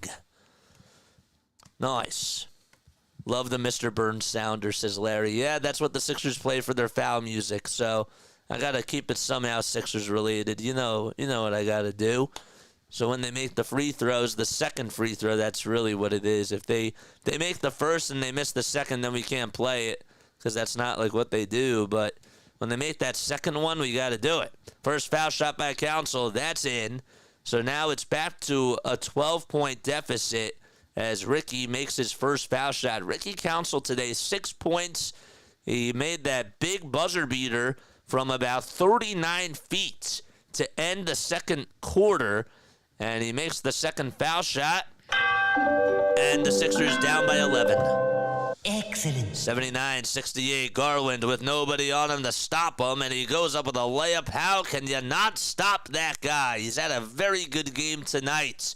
20 points for Garland, 20 points for Mobley, and 19 for Mitchell. Yabusele gets the outlet pass. Nice pass by Maxey, who found him cutting over to the basket, and Yabusele is able to hit the dunk. A 15-6 run for Philadelphia. Garland, a dribble handoff over to Niang. Niang catches, puts up a three-pointer. That one won't go. Yabusele gets the ball tipped by Allen, goes out of bounds. It's Sixers basketball. A bucket, a 2 or a 3 can cut the deficit into single digits. 5:55 to go. We're about halfway done the third quarter. Sixers were down by 20. There was a 9-0 run to start off this third quarter, and the Sixers have responded with a 15-6 run. Ever since then, 5:50 to go. Maxey hands it off over to Paul George. Paul George steps back, goes up against Niang, hands it off to Yabusele for a three-pointer on the near corner. That one doinks, and it goes out. Garland, rebound. Here's LeVert as he tries to give it up inside to Allen. Yabusele interferes with it, though. Hands it off over to Maxey as he comes away with a steal. Maxey's tray. It's good. It's good. And they're actually going to call it a 2, and they're going to say that his foot was on the line. They'll look at that, but we have a timeout called by Cleveland. There you go, kid. There you go, Maxey. That's how you get the team back in business. That's what you got to do, man. 25 points for Maxey, and he is taking over this third quarter. I told you, maybe that could be a spark plug. I went back to that little and one opportunity that he had, and so far it's working. Good. Good. If they stay in this and they stay involved, I'm happy with this, but I want them to win. I mean, we can't afford to have moral victories, but I expect them to keep it close. And at the very least, I want it to be close. But anyhow. All right, let's take a look at this Flyers game right now. Flyers are tied 3-3 with 7:19 to go. They were down, I think that they were down 3-0. They were down 2-0 going into the third period, and it's 3-3. Get back in business. Single-digit deficit. It's all about lowered expectations, says Larry. Dude, hey, I got to tell you, you woke up PG, man. You said that Paul George, what did you say? What did you say about Paul George? You said, I forget what you said. I can't remember. But you said something about PG. It was like too old or something like that, and he had a very nice 3. That was a clutch bucket. The Jackets just scored. Jack Christensen got his first goal of the season. Dude, come on. Come on, man. With 2:35 to go. Man. Come on. Oh, yeah, you said he was going downhill. Yeah, I did, but you took it out of context. Yes. But you made a joke out of it. Even though, yeah, you made a joke out of it. Come on, dude. How do we... Ersson gave up that goal, really? I don't know. Too bad. 4-3 Columbus. Oh, we gotta get a point, dude. We're 14-15-4, and we're losing at home. We were coming back, and that goal was big.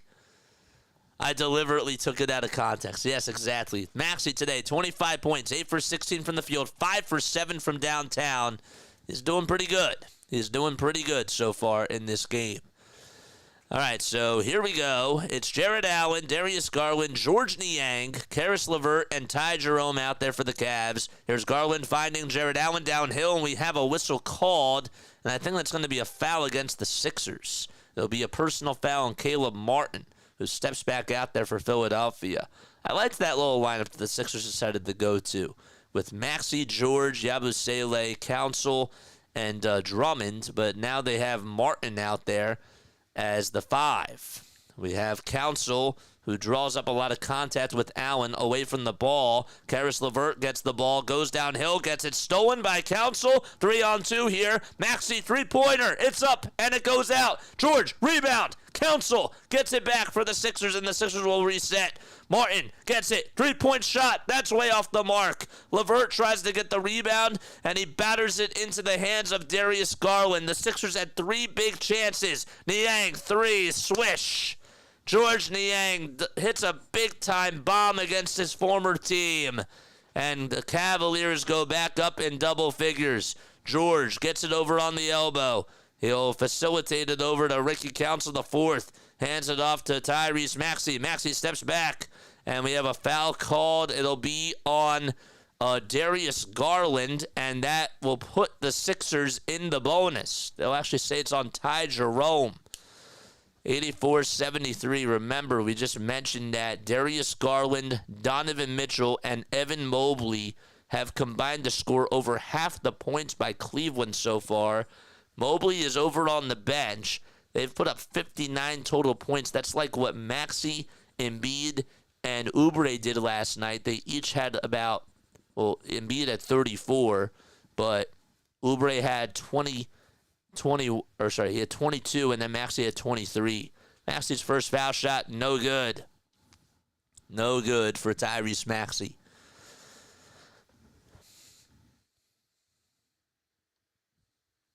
Tyrese is 4 for 5 from the line. 11 points in this quarter alone. Second foul shot by Tyrese Maxey. Good. Excellent. All right. 4 minutes and 15 seconds left to go in the third quarter. Garland steps back, lets it fly for three. Got it. It's just too easy for Darius Garland. And it was uncontested as well. Caleb Martin initiates the contact, fights through adversity, and he's fouled. He'll head back to the line. He'll try to make 2 free throws. And at least he was being physical against George Niang. I mean, the good news is that they are over the foul limit and they are in the bonus, but you got to play defense, man. You got to play defense, and you got to step up. Yabusele, that was his man, Darius Garland, and Garland sort of hit him with a little fadeaway and a little pump fake, and then he just flicked it up and flicked it in with no hand in his face, nothing. Caleb Martin's first foul shot, that's off the mark. He's struggled from the foul line throughout his career as well. Sixers cannot leave points on the board. It's like when a kicker misses extra points or even field goals. 87-74. Martin's second free throw, that's up, and that one is good. Excellent. The Flyers turn it, let's go! With 18 seconds to go in the third period, too. That's insane. Jerome, inside, over to George Niang. Flat-footed George Niang, and he makes it. The minivan, they call him. 89-75. 3:40 left to be played in the third quarter. Here's Maxey with a skip pass over to Council. Council heads down over towards the lane. Martin gets the rebound. He can't follow through with it, and he just hit it off the backside of the rim. Here's Jerome inside over towards George Niang. They find Darius Garland. Sixers have to get back on defense. Jerome outside to Garland again. Three-pointer. Too easy. Darius Garland has 26 points, and yet the Sixers cannot put a body on that guy. They could not even put a body on him. 92-75. George steps back, puts up a three-pointer. That's too strong. Martin tries to fight for the rebound, and he gets it. He got tripped up by Ricky Council. Both guys have to communicate. George over on the elbow, outside to Yabusele for a three-pointer. That's way off the mark, and it goes out of bounds. The Sixers have not shot the ball well from three, and they're not even putting up good shots. Everything looks so rushed. They look so out of sync. They look slow, and this Cleveland team is just controlling that tempo. I mean, it's just insane now. 92-75, 2:35 to go in the third quarter. Garland inside to Jared Allen, and we have a whistle called against Caleb Martin. I mean, first and foremost, why is Caleb out there at the 5? Why can't they go to Adem Bona and Why can't he be the backup center? I will never understand that. And second of all, why are we rushing our shots? George is going to come out of the game. And now I think Adem Bona is going to come on in for the first time. Darius Garland, 13 points in this quarter. And he will come out of the game. It'll be Donovan Mitchell coming on in for Darius Garland. All right, so 2:30 left to go. There's a three-pointer that's up, and that's in by Ty Jerome, and it's back to a 20-point game for Cleveland. They just cannot miss now. Council, dribble handoff to Caleb Martin. Another dribble handoff over to Maxey. Maxey goes downhill, floats it up. The basketball gods say no, and Evan Mobley comes away with his miss. Jerome, another tray. Too strong. Adem Bona, rebound. That's what he does. That's why he has to play. Tyrese Maxey gets it over at the logo. Maxey to Oubre. Kelly Oubre back over to Maxey at the top of the key. Maxey initiates the contact, and finally he gets a whistle. He gets a whistle, and with 1:55 to go, he's fouled in the act of shooting. All right, so who tied it up for the Flyers? Who tied it up for the Flyers? I would like to know that. Good job by Philadelphia, man. Good job by the Flyers to be able to do that. It was Tyson Forster. It was his 9th goal of the season. Nice. Actually missed the first foul shot again. Not a good shooting night from the foul line for Tyrese Maxey. 95-75, and again, the Sixers are still in the bonus with 1:55 to go. And the second foul shot, that's good by Tyrese. Excellent. They were down by 20 before, then cut it all the way down to 8. And now they're down by 20 again, and they just made it a 19-point game as Maxey was 1 for 2 from the line. LeVert, three-pointer. That's off the mark. Offensive rebound by George Niang. He's hobbling. Another three by Ty Jerome, and Tyrese Maxey gets a rebound. It's Niang who's hobbling still over on the other side. Maxey steps back. Council has it over on the near wing. Here's Council with a floater inside. No, Adem Bona trying to fight for the rebound. It goes into the hands of Ricky Council. Good job by Bona to initiate that rebound for the Sixers and give them extra life. Council, top of the key, step back, three-pointer. No good. No good again. And Adem Bona gets boxed out by Evan Mobley. 1:05 left to go in the third quarter.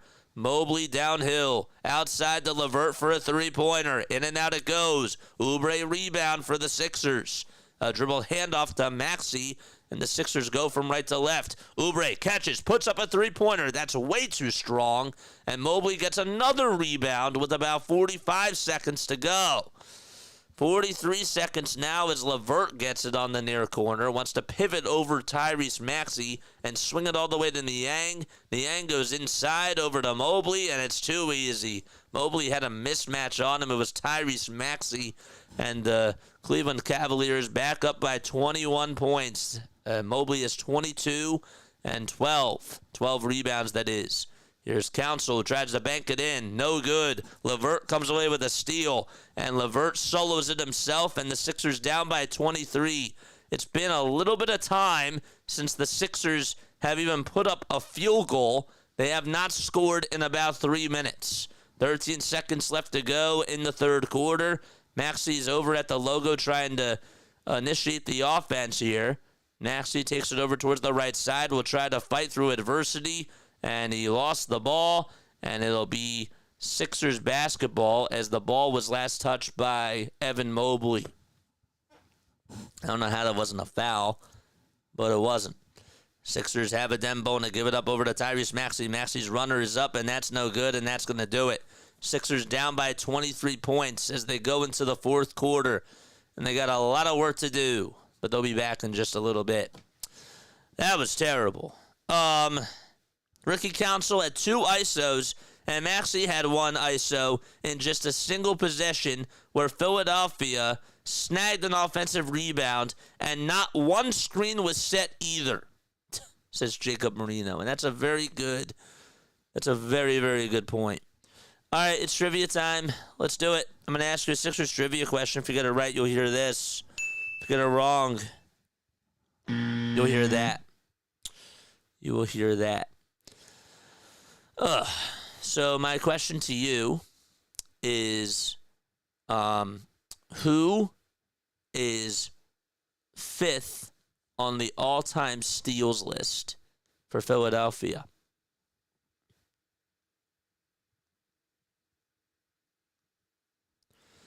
Who is fifth on the all-time steals list for the Sixers? Let me know.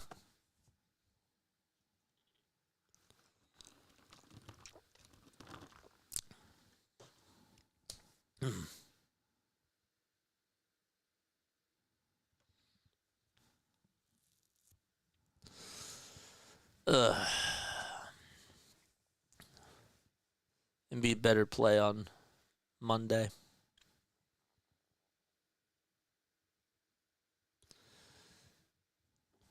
Again, something told me being late to the show was fine. This is easy up, gamers. Well,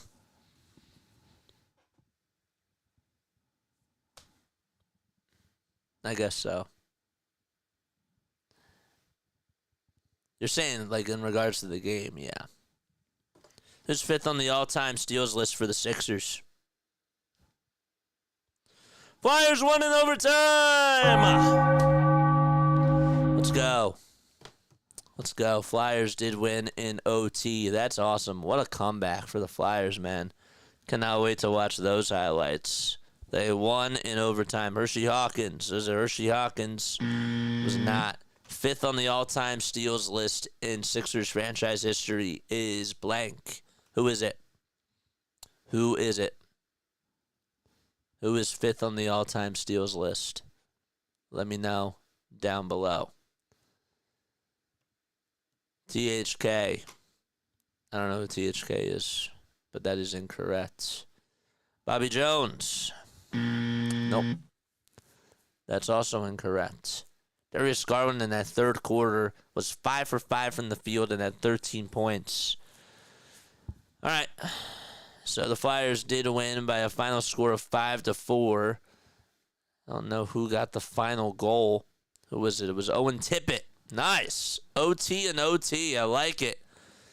Here we go. There's a bucket by the Sixers. It's made by Eric Gordon, and they trail by 21 points. You know, it'd be really funny if this Gordon-Doughton Jr. combo actually helps the Sixers come back in this. I'd be really shocked. So Mobley's going to go to the line once again and try to knock down 2 free throws. We'll see if he does that. Adem Bone is the one that gets called for committing a shooting foul. It's 99-78. I do like Adem Bone, and I'm sort of kind of happy that he's out there now because I just want to see him play. First foul shot. No good. No good. Paul George, 11 points is crazy. Yeah, he's not having a good game tonight. This is one of his worst Sixers games. It is. He's not having a good game. Last night he didn't shoot the ball well, but he played very well. Second foul shot. That's no good either. 99-78. Sixers still have a chance. Kelly Oubre gets it over at the top of the key. Crosses over 2 times. Hands it off over to Doughton. Doughton gets it back over at the top of the key. Bona will set a pick for him. Doughton takes it over towards the right side. Elbow jumper. Banks it in. Nice job by Doughton. Allen Iverson. That's not correct either. Anybody get the trivia question? Who is fifth on the all-time steals list for the Sixers? Fifth. Who is it? Floater is up. That's no good. That is no good either.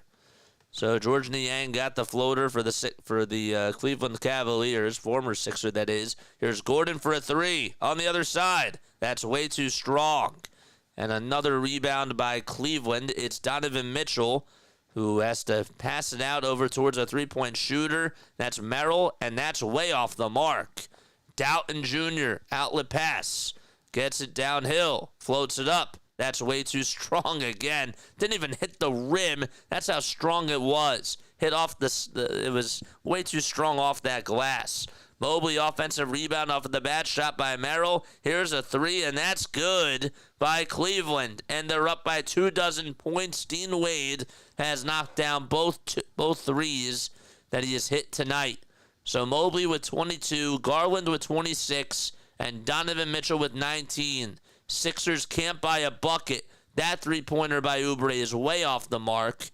Donovan Mitchell will hand it off, and we have a whistle called against the Cavs. They'll be against Cleveland. The Cavs are 24-4. They have the best record in the NBA. They're in front of Oklahoma City and Boston. Boston's 21-6. Oklahoma City's 22-5. Charles Barkley, that is correct. Yes. Yes, that is correct. That is correct. Charles Barkley was fifth on the all-time steals list for the Sixers. Oubre steps back, puts up an elbow jumper. That's no good. Sixers have only scored one field goal in the last 7 minutes. Insane. Oubre, rebound. Gets it for the Sixers. Finds KJ Martin down low. Martin throws it away. Adem Bona was supposed to get it, and Evan Mobley was just right there. That was an easy pickoff for him. There's Wade going down. Hill, Mobley hesitates and gets called for a travel as he picked up that pivot foot of his. And it'll be Sixers ball with 8:48 to go. Wow, what?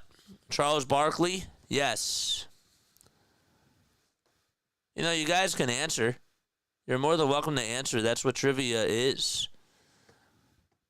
Even if you don't know, you can just take guesses. I won't judge you. I don't judge on here. Here's Oubre over at the top of the key, finding Eric Gordon, who goes behind the back and tries to dribble it and almost turned the ball over. Adem Bona gets it down low. He almost turned it over, too. Finds Oubre. 4 seconds left to go. Oubre goes down the lane and scoops and scores for the Sixers with the left hand. So they're down by 22. They've scored 13 points off of turnovers today. LeVert, top of the key, three-pointer, and everything is just going in for Cleveland.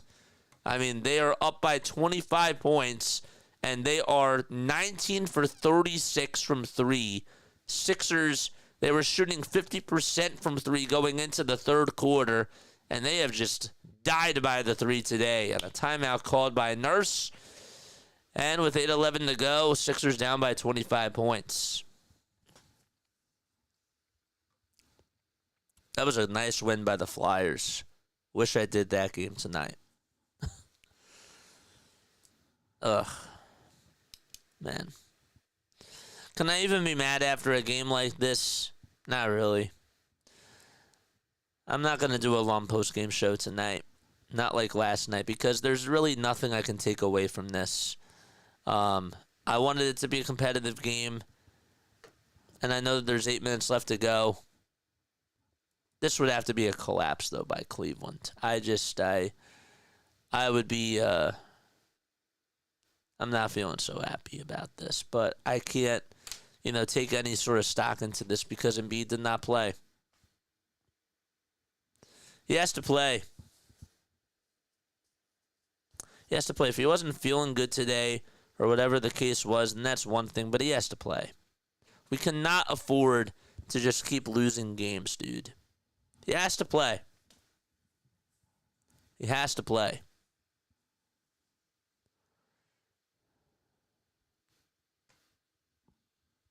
Jane gets the W. Well done, Jane.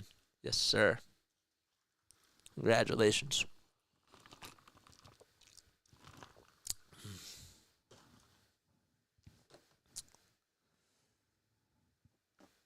Owen Tippett and OT. Full trade per ESPN sources. So Josh Naylor goes to Arizona.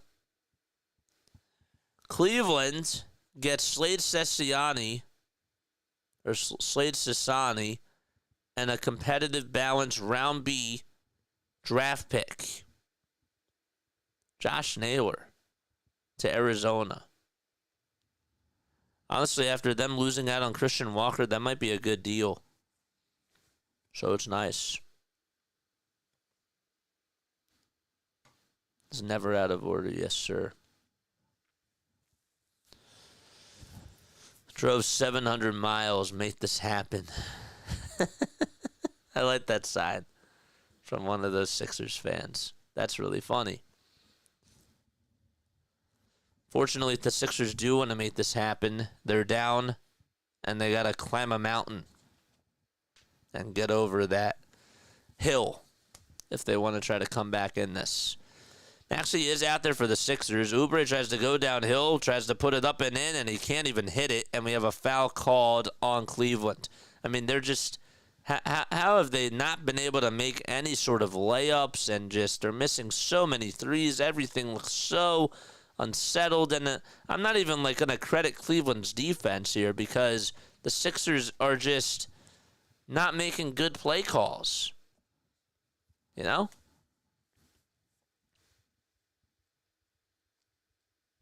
The second half play calls have been not so good. Oubre's first foul shot, that's off the mark, and they're not even hitting their free throws either. Sixers are 15 for 21 from the line. They've missed 6. Oubre's second foul shot. That one's no good either. And PG gets boxed out by Caris LeVert. LeVert with a handoff over to George Niang. Jerome dribbles with the left hand. Gives it back outside. There's a 3. That's way off the mark. Offensive rebound for Cleveland. Niang, three-pointer. And that is a dagger. 28-point lead for Cleveland as George Niang hits a shot that pretty much seals it at this point. 7:25 to go in the fourth quarter. Maxey dribbles with the right hand, steps back, puts up a three-point shot. That was off the mark, and it's Jerome who comes away with a rebound. Here comes Dean Wade, dribble handoff again over to LeVert. LeVert goes downhill, gets the ball blocked, and it goes out of bounds. It'll still be Sixers basketball. Again, they trail by 28 points, and this is a bloodbath here. It is a bloodbath, man. Last time that the Sixers had a field goal, the last time that they had a field goal was with 10:59 to go, so it's been 4 minutes. And again, they've only had one field goal with within the last. Sorry, they've had 2 field goals within the last 8 minutes of play time. Here's a 3 by Cleveland, no good. Offensive rebound by the Cavaliers, and a turnover as well. So Cleveland will put out Tyson again.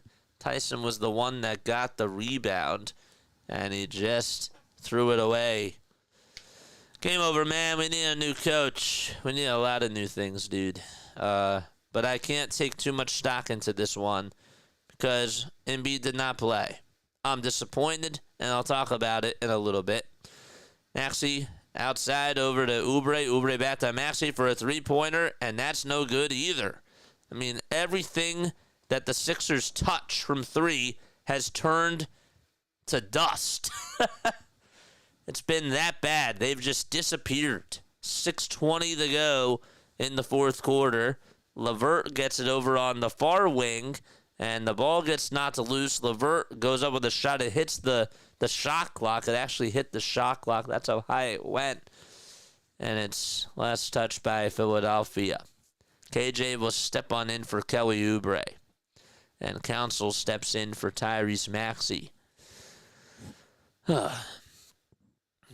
remembers Iverson going from the three-point line to a missed free throw and jamming it down? I don't remember that. I never saw that. Here's Dean Wade for a 3. No good. Offensive rebound again by Jerome. And we have a foul called on KJ Martin. Embiid would be an automatic 20-plus points plus more defense down low, says Jane. Yeah. I'll talk about it after the game. I'm not happy with this. I'm really not. But I'm not trying to excuse the Sixers either. We're just going to talk about the game.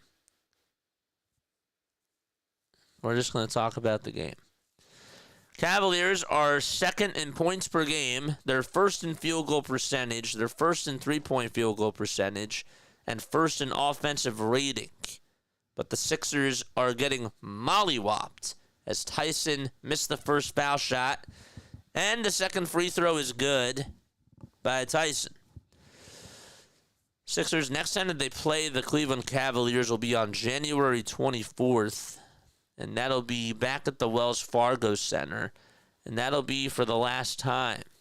So the Sixers do lose the regular season series to the Cleveland Cavaliers. So if for some reason, if in some world the Sixers actually were to be tied with the Cavs do have the tiebreaker.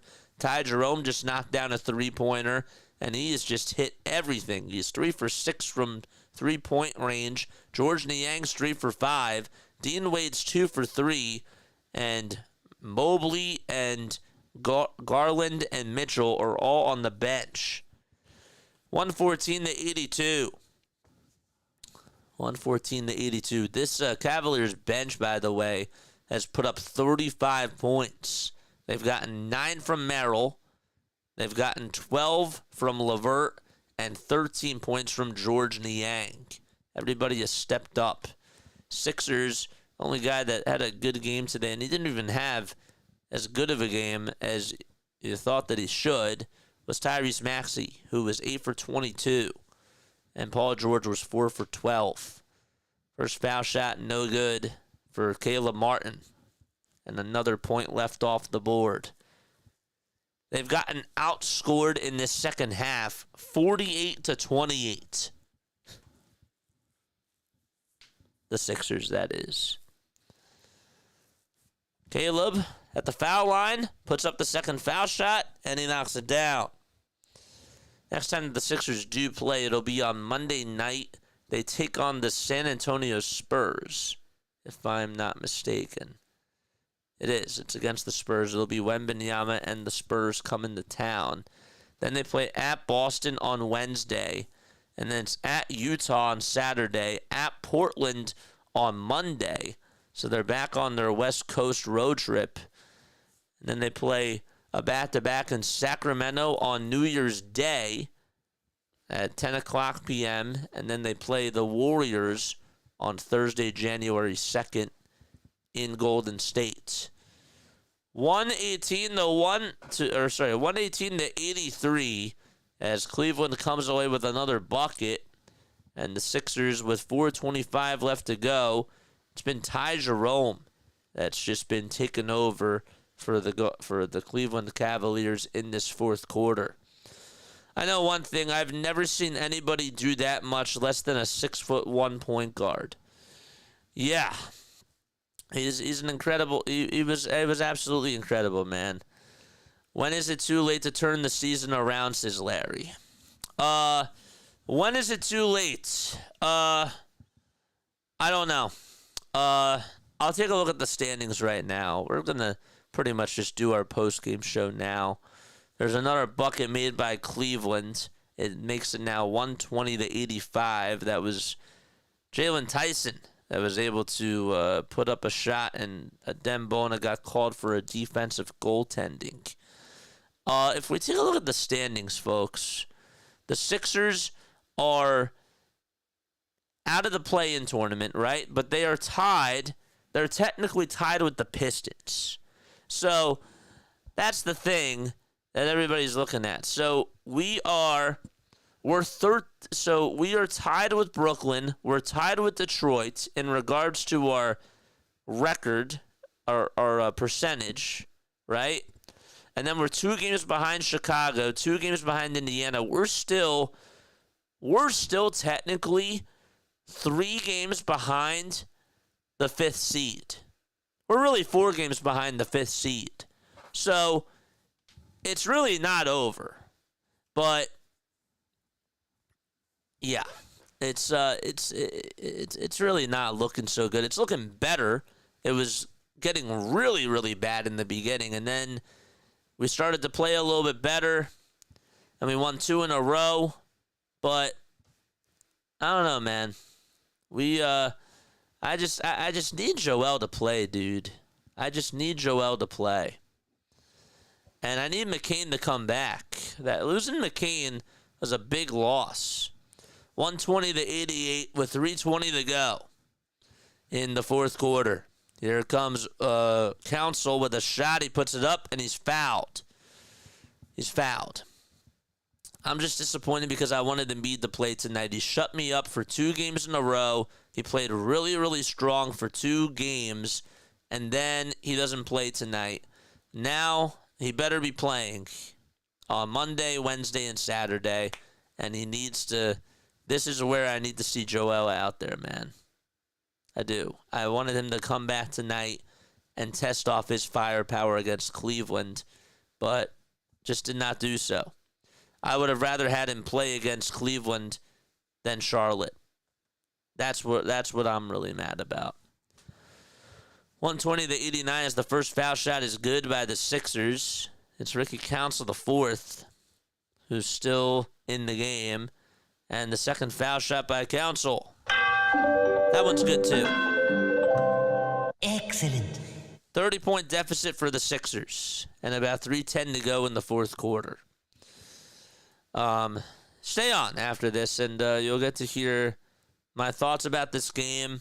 And then we'll talk about what's to come next week. Because I think that next week is a pivotal week for this team. I do. I think that we got to win 2 out of 3 games next week. I do, at the very least. Are you doing a doubleheader tomorrow or just the Eagles game? Oh, we're doing a doubleheader. We're doing the Eagles, and then we're doing the Vikings game. We're doing the Vikings game, but it's sort of just going to be like a watch party. Jeff Doughton goes over towards the elbow, puts up a shot, and he makes it. So there's an elbow jumper, and that's the first field goal that the Sixers have made in like a decade, it feels like. I think we could have beat the Hornets with Embiid, so yes.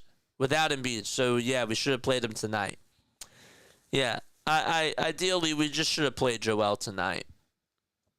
I don't get it, so.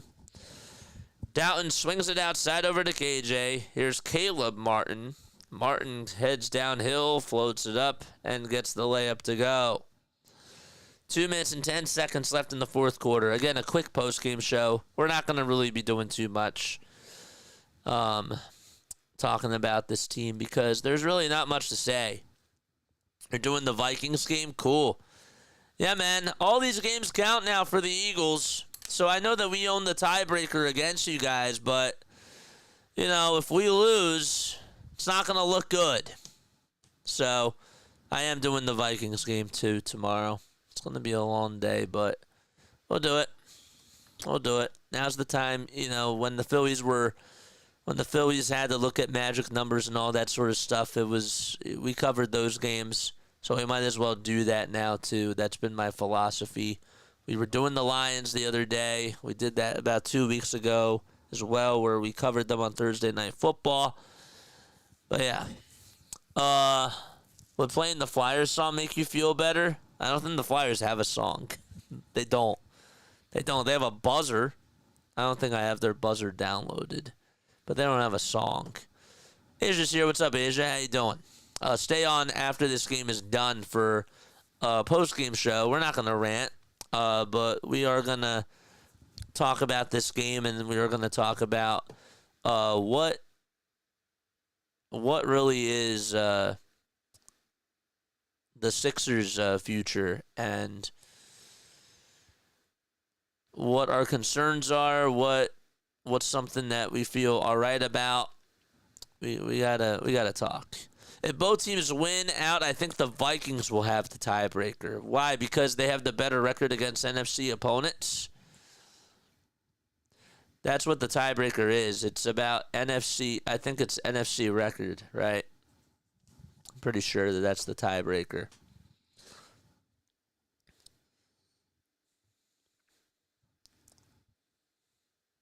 Tiebreakers in NFL. Tie-breaking procedures. Tie games count as one half of the win. So, all right, so it's head-to-head. Then it's best win, lost, tied percentage in games within the division. It is. It's division play. Okay. And I'd have to look and see what the Vikings' record is within division play, because every game that they play and every game that we play is within their division from now on, correct? I think that's how it goes. We have a better chance beating than without Joel Embiid. Are you saying Charlotte? If you're saying Charlotte, then I think that we still had a really good chance. So the Vikings against their against their division, they're 3-1. We're 3-0. So if we win out the rest of the way, then we win because of that. There's the foul shot, or there's a shot that goes up by Cleveland. That's up and in. We had a timeout called with about 1:45 to go. Sixers trail by 31 points, and their next game will be on Monday night. What a way to give away a Super Bowl. Yeah, Scott, you got to know the rules. That's exactly why Kyle Shanahan lost. He didn't know the rules. Adembona floats it up, and he floats it in. That was a nice shot by Adembona. And he'll go to the line for one more. So the Eagles do have the tiebreaker. It's based on opponent win percentage, which changes each week. No, it's best won, lost, tied percentage in games played within the division. So it goes to division played, or division head-to-head record. So the Eagles have a 3-0 record against their division. The Vikings are 3-1 against teams in their division because they lost to the Lions. So if the Eagles went out the rest of the way, they have the tiebreaker. Yeah, it is. It's based on division record. That's what it is. If it's a three-way tie, though, then that's a different story. If it's a three-way tie, it's head-to-head best. It's based off of best won, lost, tied percentage in games among the clubs.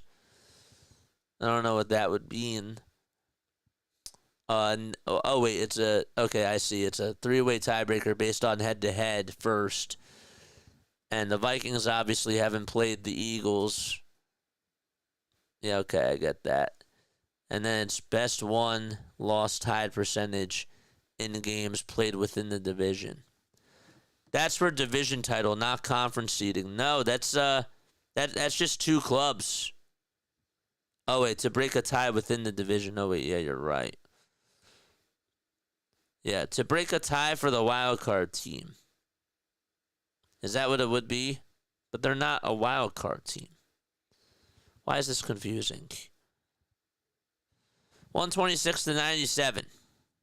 That's for the division title, not the conference seeding. So that's if you're tied with Detroit. Okay, I understand now. That's confusing. Yeah, you're right. Shot goes up. That's no good. 126-97 with about 35 seconds left to go. And there's a shot that goes up, and that's airballed. Caleb Martin comes away with a rebound. And the Sixers are going to go on and lose this game, and they're going to be 9-17 on the season, while the Cavaliers have just continued their historic season and just continue to dominate. They will now go on and be 21-4, I believe. They came into tonight 20-4, correct? I think that is right. So that's going to do it. Sixers lose 126-99. We'll get a post-game wrap-up in just a little bit. Just to follow up on Larry's thing, though, because now I'm curious about this Eagles thing. Who owns the tiebreaker? Eagles tiebreakers.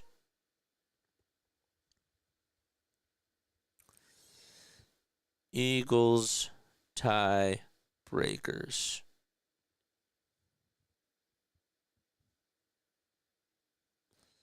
Let's see. No,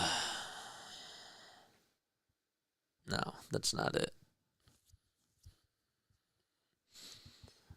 Vikings can the current tie. They currently hold the tiebreakers. No, I don't like this. I don't know. It will come down to opponent's win percentage, which we cannot know yet, but currently that favors the Vikings. Is that what it is?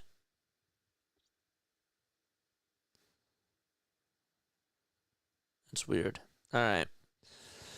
Well, anyhow, we'll be doing that game tomorrow. So let's talk about this one, right? Because ultimately tonight is all about this basketball team.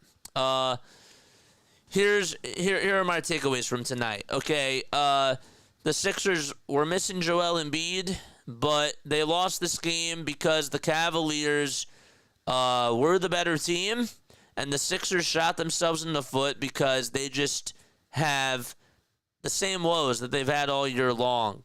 A coach who doesn't know how to make the right changes, doesn't know how to put the players in a position to succeed, and just cannot come away with good rotations for whatever reason that is. That's thing number one. Thing number two, Embiid does not play tonight, and the Sixers just looked really tired. They came out very strong. Tyrese Maxey played well in those first couple of minutes and led the Sixers on an 8-0 run, or on an 8-2 run it was, and then they just took their foot off the gas pedal, and I think that they ran out of gas. I do. I think that Paul George had a terrible game tonight. It was probably the worst game that he's had as a Sixer, one of them, and he did not shoot the ball well again today. What did Cleveland do? Cleveland played very fast. Cleveland is a very fast-paced team. They are a team who can get rebounds, can box guys out, and they play with a very quick pace. They're like the Indiana Pacers from last year, right? The Pacers had a very fast pace to them, and for some reason this year they just don't have that juice. They don't have that oomph. And tonight, the Cleveland Cavaliers showed again why they are the best team right now in the NBA, because they're quick, because they have very good shooters, they have good depth, and they're very, very well coached. And the Sixers got outplayed because of that. I wanted them to keep it close tonight. The Sixers failed tonight on a lot of standards. I don't care if it was a back-to-back. The Cavs came off of a back-to-back. They won against the Milwaukee Bucks, who just won the NBA Cup. Okay? I don't care. We were not competitive tonight. Our head coach just does not put in athletic players when he should. Sure, great, he played Ricky Council more. Where's Adem Bona earlier in the game? Why is Jeff Doughton Jr. out there at the end when he should be playing over Eric Gordon and Kyle Lowry? I mean, it's just ridiculous. They got outplayed, and I figured that they were going to lose tonight. I did. I figured that they were going to lose tonight, but I wanted them to keep it competitive, and they couldn't even do that. They couldn't even do that. The Sixers shot so bad in that second half that it was just like everything was just off the mark. Everything was just so bad, and the Sixers, I thought, sort of lost the game. They lost the game in the second quarter when Donovan Mitchell had a three to put the Cavs up by 12. That three was when the Sixers did not look back, and they could not get over that hump. So I think that three by Donovan Mitchell that he hit with, I think it was 5:45 left to go or something like that. It was a big three by Donovan Mitchell. It was the one with, where was it? I'm trying to look. I'm looking at the play-by-plays right now. He had a three with about 6. Was it Donovan Mitchell? Now I'm starting to confuse myself. It was with 8:11 left to go. Was it 8:11? Yeah, it was with 8:11 left to go, and they were down by 2. Down by 12. I meant to say down by 2. He hit a big-time three, and both teams were sort of riding the seesaw, and then when he hit that three, I thought that was game over because usually when Donovan Mitchell takes over a game, it's hard to come back. It's hard to come back from that unless you have that same firepower. And to ask Tyrese Maxey to be on that same level, it's honestly, I think, a little bit too much in regards to tonight's game. Sixers could not get a bucket from, it was the 10:01 mark in the second quarter all the way down to the 6:08 mark. They went a couple of times tonight where they went on scoring droughts for over 4 minutes. That happened at least 4 times. That was the first time that happened. And I'm thinking, well, if they're on a long scoring drought like that, there's no way that they're going to come back and win this game. And they couldn't. It was just too much. Dean Wade was making threes. When Evan Mobley and Darius Garland and Donovan Mitchell are all hitting their shots, and nobody's contesting Darius Garland for some reason, and it's just their night. And it was Cleveland's night. George Niang was hitting threes, and everybody was hitting their shots. They did not come back down to earth, and they hit their shots. And that's what good teams do. Good teams find ways to win, and the Cleveland Cavaliers finally, when, you know, the playmakers and the big three key cogs were doing their thing, other guys stepped in, and it made it easier. And that's why they won, because they took advantage early on. And they were the better team. Okay, am I upset about this loss? No. Am I disappointed with the lack of effort? Yes. Am I disappointed that Joel Embiid did not play tonight? Yes. I'm angry that he didn't play tonight. Oh, but JJ, so what? So what? He has to play. He has to play because the more games that they continue to lose, the lesser of a chance they have it to even make it into the play-in tournament. We're in 12th place right now. JJ, it's close. You got to win games. You got to win. You got to play. And it's against a team in Cleveland who's the best in the NBA. That should get your juices flowing. So you play against Charlotte, and you know that you're going to have to miss one of the games. You're going to dodge the better team? I'm sorry, man. Like, that pisses me off.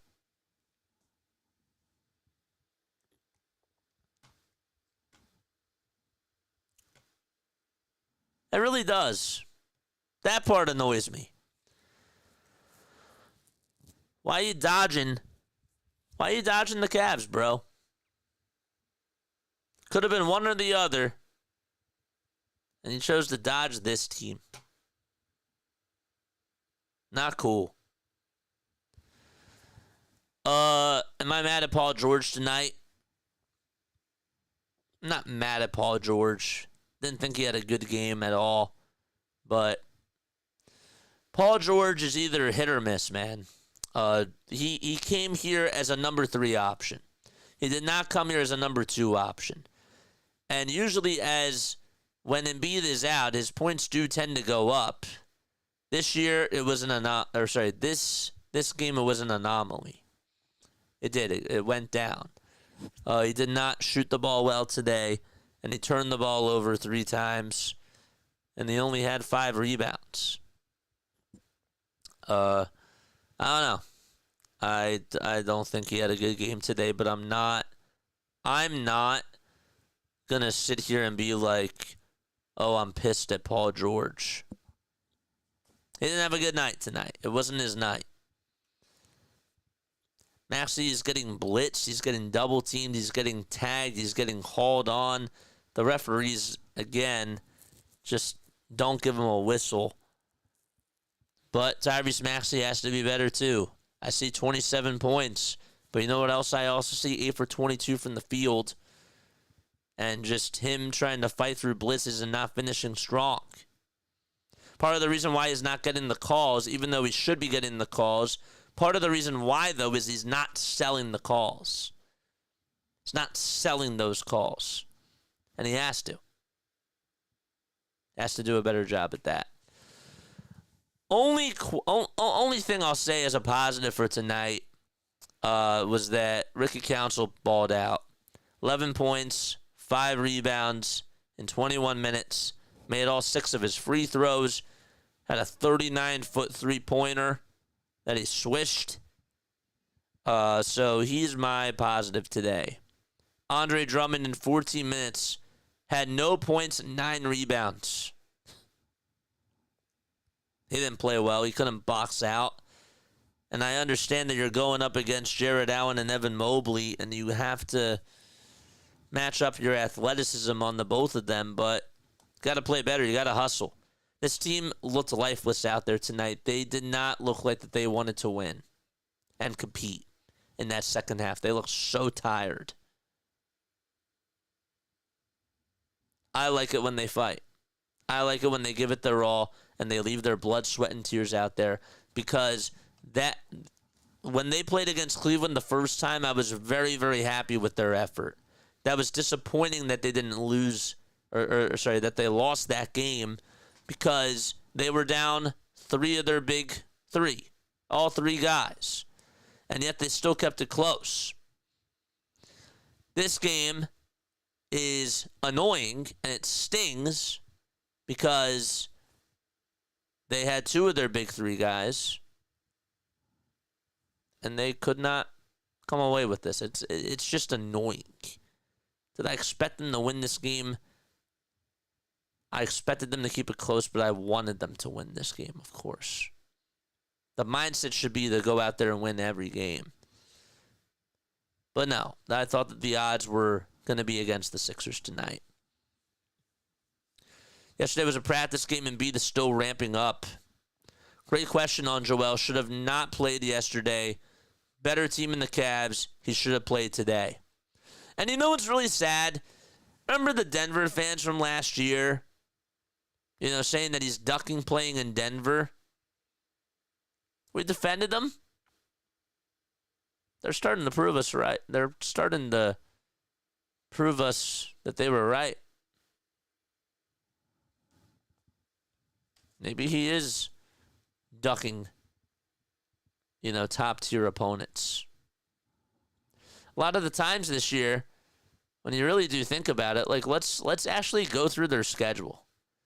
How many games have they had that were back-to-back? I don't know.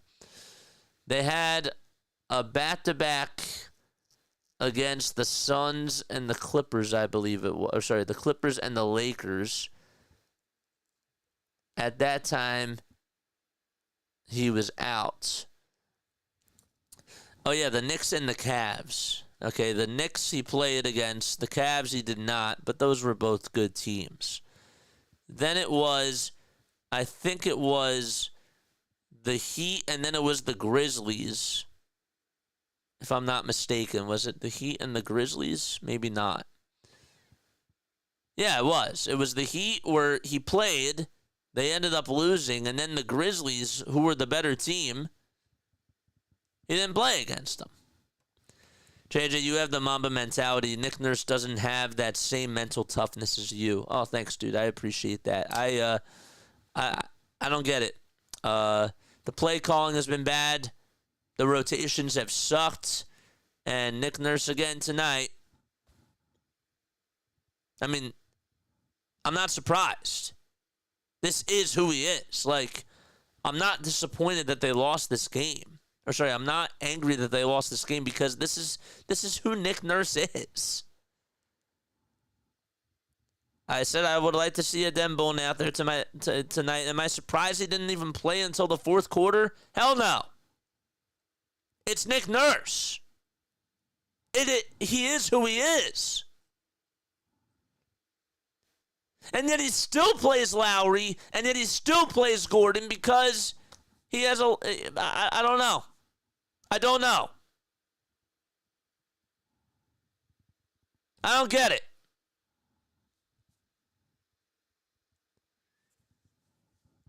I'm at the point where Daryl Morey needs to cut Kyle Lowry, and it's not going to happen. And he has to cut Eric Gordon, and that won't happen either.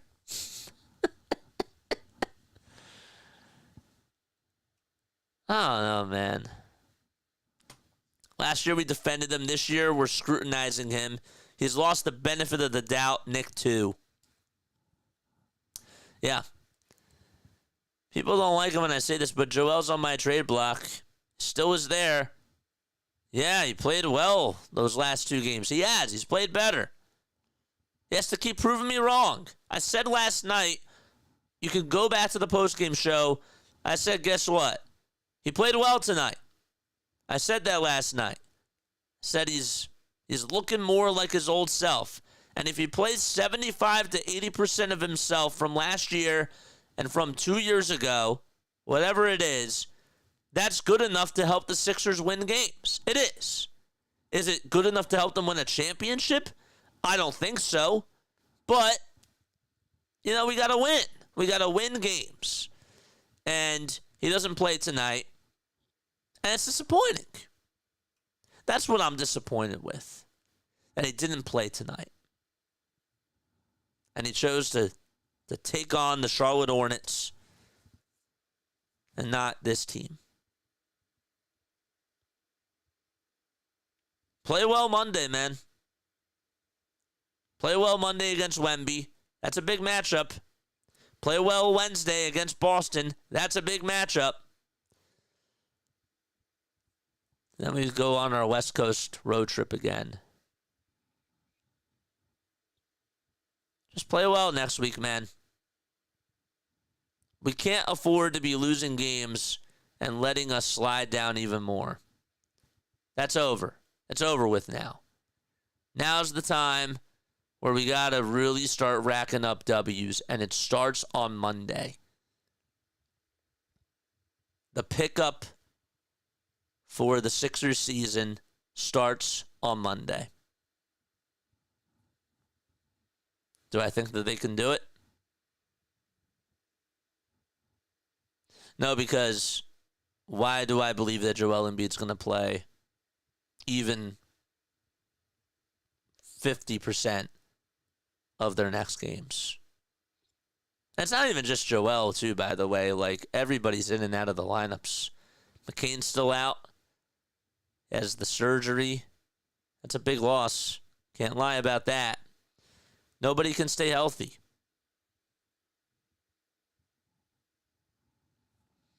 Again, I'm not disappointed about tonight's...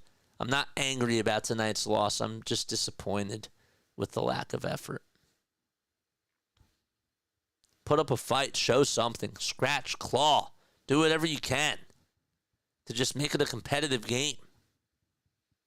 They were doing well in the first quarter, and Cleveland was just too much. We left guys wide open for threes, and we got outplayed. And then Cleveland was making everything because they did what they had to do in the third quarter. In the fourth quarter, it was just they couldn't miss. They couldn't miss in the fourth quarter. So, 34 likes, by the way. Is that the coach's call or the trainers to sit out games? It's not the coach's call. It's on the trainers. It's on the medical staff. The coach doesn't have any decision in that. I can't blame Nick Nurse for that. I can't do that. But you still got a team to play, man. And whether or not he plays, and last year he came up with incredible game plans. And he was an incredible play caller last year. Now we're seeing the exact opposite. For whatever it is. Where's Waldo? I'm gonna have. I think what I'm gonna do is I'm gonna have a Where's Waldo book in the back of my hub because I don't know where Nick Nurse is. I'll probably have like a Where's Waldo shirt and then just put Nick Nurse's face on it because I don't know where he's been. I don't know where he went. I don't know what the heck happened to him. I'll get a Where's Waldo picture, and I'll crop Nick Nurse's face on it. I don't know. I don't know where the heck that head coach went. So. All right. I think I'm done yapping. Am I done yapping? Did I get everything out of my system? We shot 50% from the field in the first half. We were 8 for 16 from 3. We were 8 for 16 from 3, and yet we were 3 for 8. We were 3 for 18 in the second half from 3. 3 for 18. And a lot of the shots that we took in that second half were rushed. Why were they rushed? Because there was no play calling. Everything was improvised. And when this team has to improvise, it's not good. They may not be able to draw plays out of timeouts, but overall, they're just not doing good. Embiid should have played tonight and not against the Hornets this Philly halftime. Yep. Go back. Go back to what I said before. I said the exact same thing. Great win by the Flyers. But this isn't about the Flyers. This is about the Sixers. Yeah. Disappointing. Disappointing. But I'm not angry. I just wish that they gave me more. All right, we're done. I think that's it. We let the Cavs score 50 points in the paint tonight. We only had 36 points in the paint. We got out-rebounded. We got out-assisted. We let them get 49 rebounds. It's all about effort. It's all about effort. Who wants it more? Apparently, we didn't want it tonight. All right, but Sixers will be back on Monday night. Hopefully, Joel Embiid will be back against Victor Wembanyama. That should be a very, very good matchup. But yeah, and then we got the Eagles game tomorrow. We'll also have a little Vikings watch party tomorrow afternoon as well after the Eagles game. JJ, have a great night. Good call, mate. Thanks again for another excellent call. I'm off to the ABL to watch Sydney Blue Sox versus the Giants. It's been a good series this weekend. That's awesome. Halftime, thanks so much for stopping by the way. I appreciate you, man. Yeah, we have, yeah, it is what it is. It is what it is. All right, I will see you guys tomorrow. I love you guys, and I will catch you all tomorrow afternoon for the Birds. All right? Peace out. Good night.